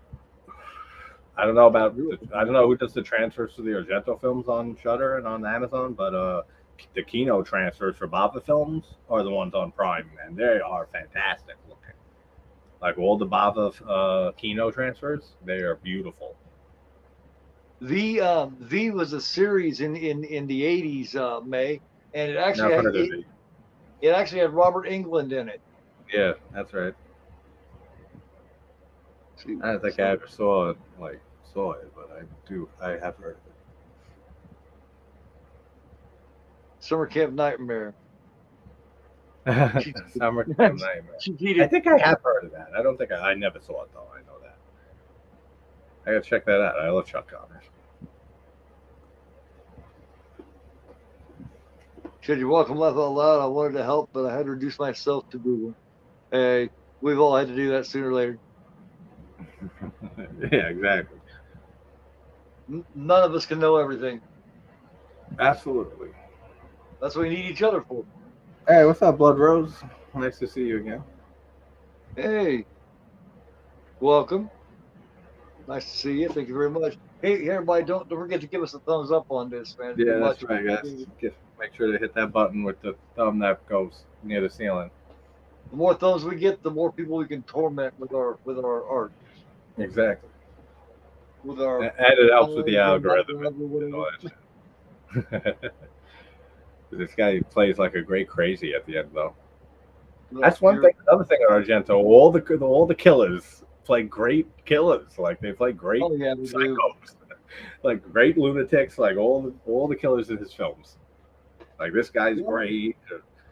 One of my favorites was Dario in fucking Phenomena. Phenomena, yeah, we keep talking about that. She's excellent in that. To the point that when I first saw Phenomena, I didn't know that was Nickelodeon. Right. The first time I saw it, I didn't know that was Dario because she looked so different in that movie, and her performance was so different. I had no idea. And the second time I rewatched it, that's when I was like, "That's Dario," and then I noticed. I was like, holy shit, like she really killed that role. She is so good. Put it over. She sure did, man. She definitely put it over. And the chimp, what a performance by him. I mean, by her. God, that was fantastic. That motherfucker, you killed my daddy, motherfucker. Yeah. And then Donald Pleasance is his crazy self, like always. Like he's so great too, Pleasance, in that. He's slice, he's stabby, stab, and slice her. And then Jennifer Connelly, that was like her second movie. Man. And she's gorgeous, Jennifer Connelly. I love her in Requiem for a Dream. She did an Labyrinth, didn't she? Yeah. Whatchamacallit? Requiem for a Dream is a favorite movie of mine. She is great, phenomenal, and everyone in that is phenomenal. Oh, yeah. Ellen Burstyn that's one of my favorite performances in the movie. Ellen Burstyn in Requiem for a Dream.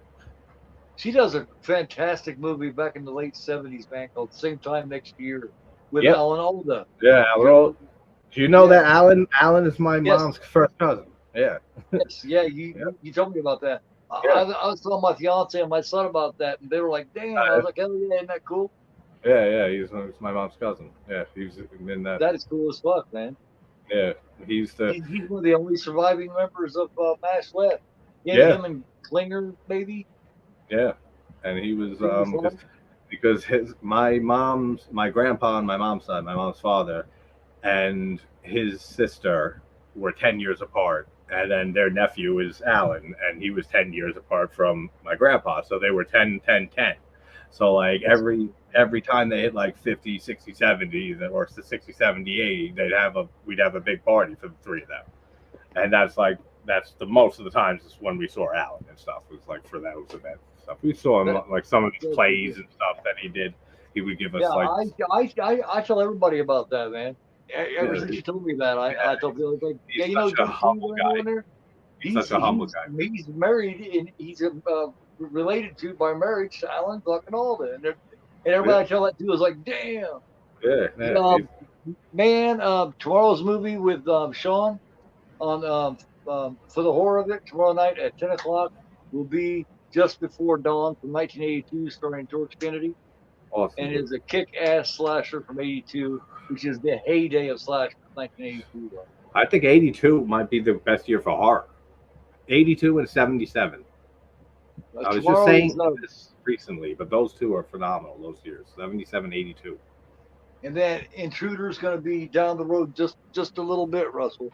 But tomorrow night is going to be Just Before Dawn. Love Intruder. I'll join you for that Intruder watch, because I love that. That's going to be one of those ones I just kind of pop on and do or something, you know what I mean? Yeah. But yeah, I will definitely let you know and give you a chance to join if you want, man. Yeah. That movie's like a Evil Dead 2 reunion. Yeah. Everyone of it. Sam Raimi, Ted Raimi, Bruce Campbell for his 40 seconds at the end of the movie. Yeah.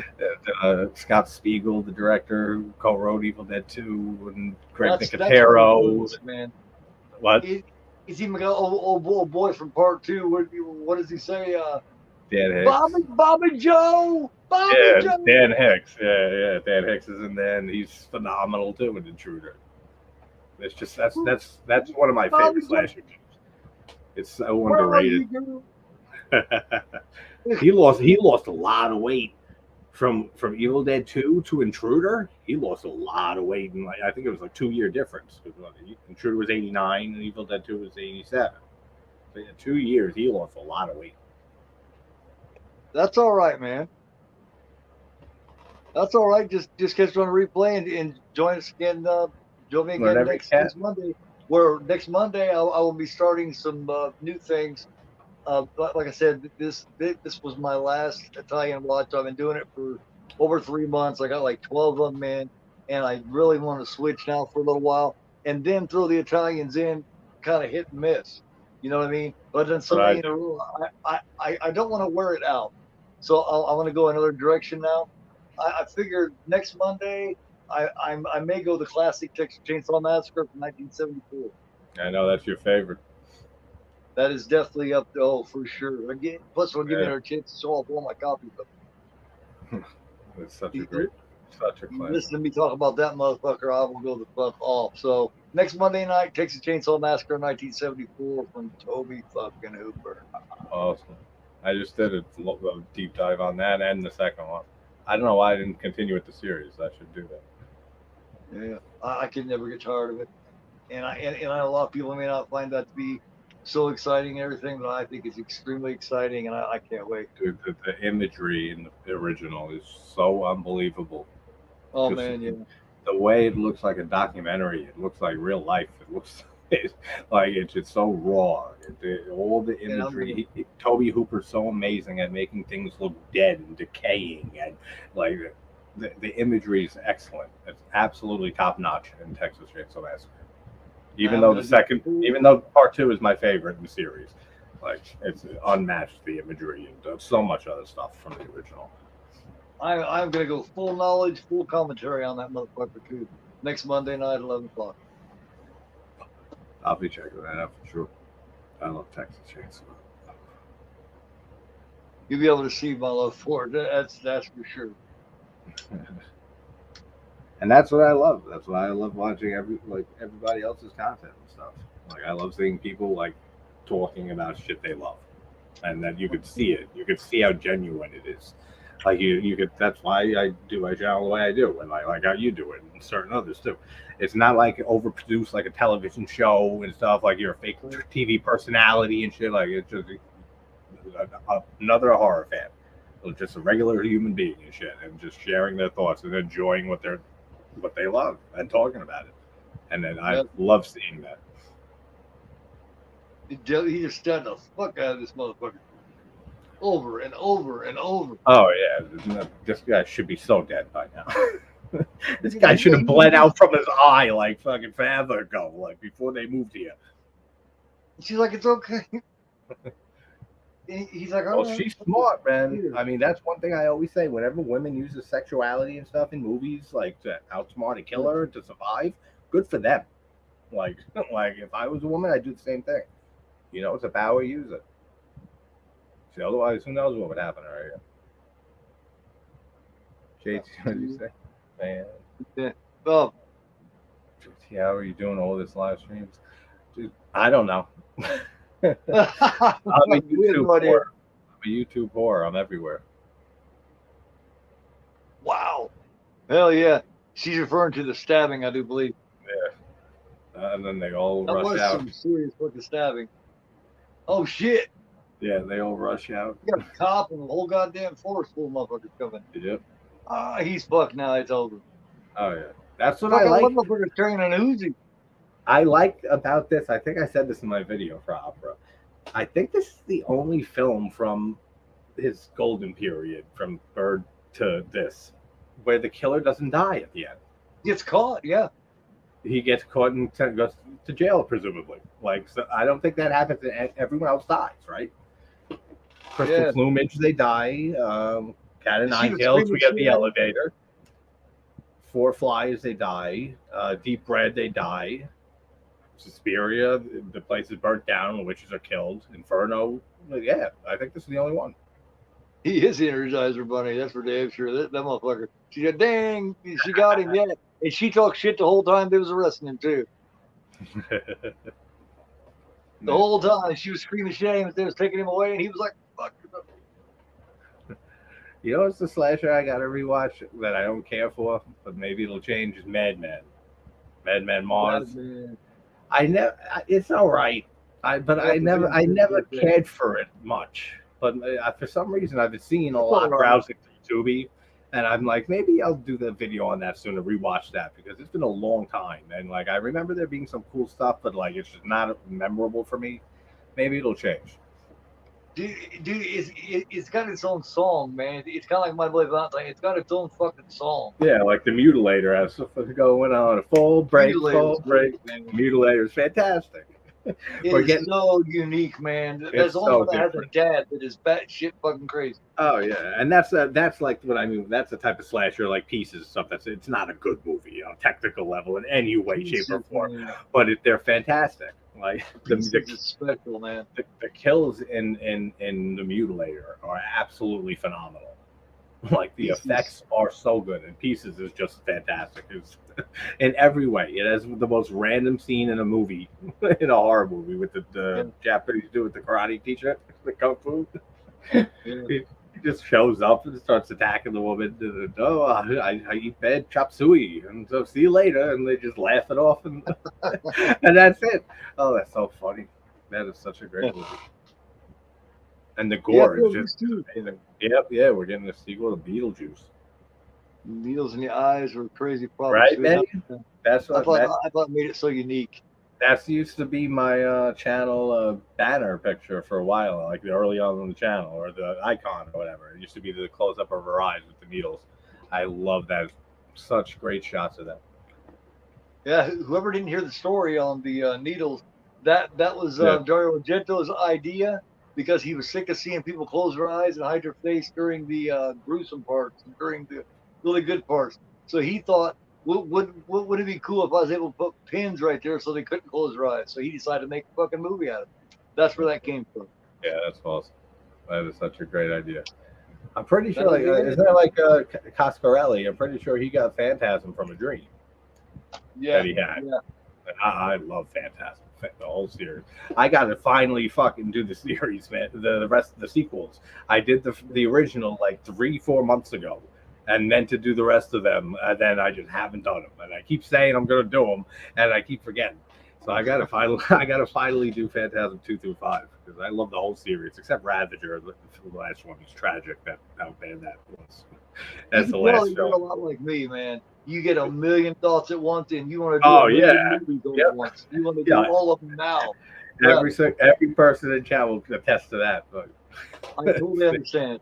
same way. It's just the mind just never stops, especially at night. That's why I'm a night person. I don't sleep because Yeah, that's when I'm it not really motherfucking kicks crazy, into man. high gear. Is then like when you try to sleep and shit, and then and like that. It's the worst. I drive people nuts with it, man. That's why I had to get a Yeah. YouTube channel so I could talk about all this shit with other people like me because I was driving my fiance back even back when I first started That's like the my channel. My that's wife, I funny. drove my wife crazy. That's probably why I'm not married. That's probably why I'm single. But that's funny. You're just like me, the same fucking mind. That's why I was saying earlier. That's why like the way I do my videos. It's kind of like a mental purge of like all my thoughts while I'm watching a movie, like just to get all these thoughts out, for more of them to make their room in because they always come in. Russell, as a matter of fact, go back Oh, and it's check great. out my very first one of this Italian marathon that I just finished. My very first one was Zombie from Fulci. That I think is the first time I saw you. I saw your channel. As your zombie 3 months when you. ago. Yep. So 3 months. So you know each other now. Yeah, yeah. That's the first one I saw was when you did zombie, and that was great. The first one, and What a I had to phenomenal start movie. off with it. I love Fulci. I got to do more Fulci too. I've only done videos on what his Gates of Hell trilogy, Zombie. Um, I did a podcast episode on Manhattan Baby. And I think that's it. Like I got to do the psychic I've been wanting to do for a while. I want to do Don't Torture a Duckling and see how I finally feel about that Yeah, I did on this that too. watch. Yeah, I remember you did it. Like I purposely didn't watch it come there because I wanted to wait until I do it to see how I feel about it. Like when I do a video on it. on this marathon, I did Zombie, I did See the Living Dead, I did The Beyond, I did House by the Cemetery, I did Don't Torture a Duckling. Let me see what else. Let me see. Here, as far as here, I did Tenebrae. I did Yeah, well, yeah, I remember I was there for Tenebrae uh, near the end. Phenomena. Yep. Um, uh, Jesus, Suspiria. You haven't done much Bava though, right? You didn't? Did you do Bava? I, Did you do I Bay didn't Blood? do the Bravo like I wanted to, but I'll squeeze No. that in sometime here in the near future. Yeah, yeah. I love. I think I've. What have I did? I did Bay Also of want to do Blood. Torso. I did Bay of Torso was great. That's one I got to do a video on. I did Bava. I did both Demons movies by Lamberto Bava. I know that. I did Bay of Blood. I did Lisa and the Devil. I did Kill Baby Kill That's cool. and Black Sabbath. So I got It's a great anthology, man. So it's one of the best. And the face, man, in the last segment, the corpse in Black Sabbath is one of the creepiest faces. That scared the shit out of me when I first saw that movie. That face was cemented in my brain forever. I terrified both of my kids with that from the time they were a young age. They remember seeing that face. Oh, it's terrifying. My oldest was like, ah. It really is effective, and it's so cheaply done and stuff, and that's what I love about Bava. I said with Kill Baby Kill is my favorite ghost haunting movie, and it's my favorite ghost. I haven't seen that in years. Thanks for reminding me. I haven't seen that in years. I need to see that. I'll do a watch party with you with that, and Sean maybe if Sean wants to come on, whoever else, because it's Kill Baby Kill. It's a phenomenal movie. That's one of my masterpiece films.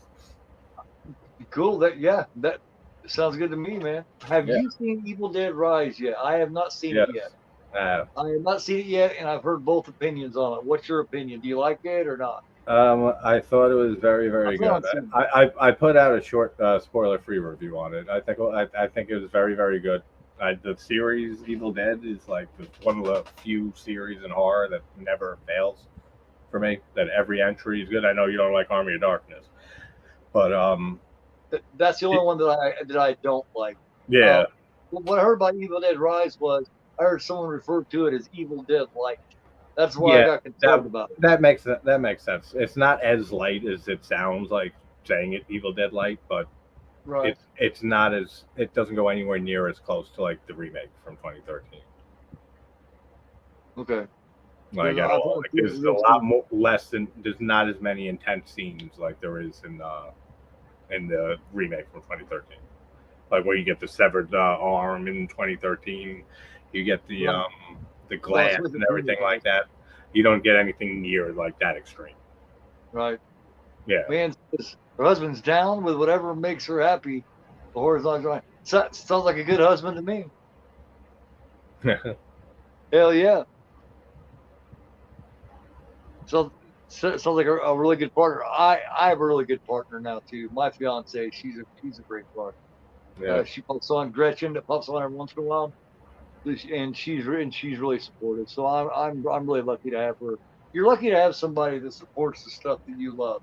Because a lot of people you get with, you know, they think they should dominate and tell you what you should like or what you should love. And if Oh like yeah. you join a lot of chats and stuff, some people are so insecure they think that you know what I mean because you're talking to other people, or say you're a woman, you may be talking to other guys, or if you're a man, you may be talking to other girls. They're so insecure that I don't know how many people I've seen on here stopped watching because of that kind of shit Yeah. Oh yeah. Absolutely. Happens all the time. because they got jealous of people that are all the way across the country. You know what I mean? It's like doesn't make any sense. It doesn't make sense at all. There's so much stupidity in the world today. Nothing surprises me anymore. Like nothing at all.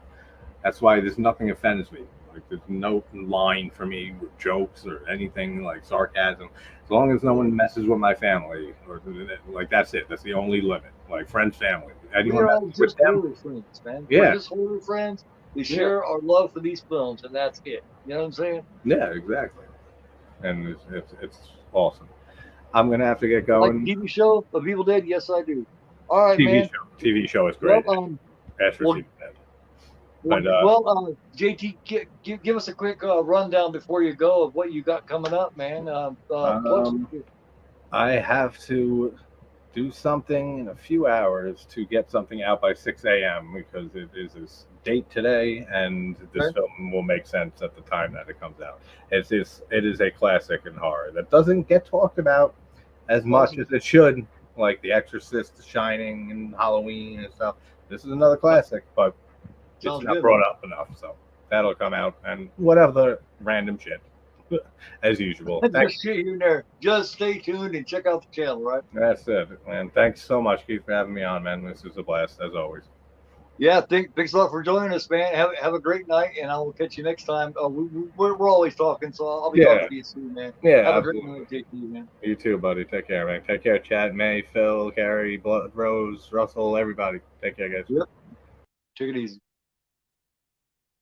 Yeah, it was great having JT on, man. Good guy, a definite horror fan. Man, he's so passionate. Me and him on here was like having two people with ADHD talking about these films, but I had a great time. And hopefully everybody else had a great time. Um, Catch me and Sean tomorrow night for the horror of it. We'll be doing, like I said, Jeff Lieberman's Just Before Dawn from 1982. And from there, I'm putting together my video with Night Watch Zone, my discussion of Night of the Living Dead with him. It was a great discussion. If you haven't seen my discussion of The Exorcist 3 with Juno 2000, check that out. I've also got a discussion with Exorcist Reviews where we discuss the original Exorcist. And like I said, I got Night of the Living Dead coming out soon. So I will see you guys tomorrow night on For the Horror of It with Sean Blue Digital. Thanks for stopping by. I had a great time. Kick ass movie. I've had an excellent time doing this Italian marathon, I guess you could call it. Next Monday, it'll be something different. No more Italians for now. Next Monday night, it'll be the Texas Chainsaw Massacre at 11 o'clock. next Monday night. Everybody have a great time. Much love to you. Have a great night. And don't forget, I am GoreAphobe and you guys are not. Much love to you.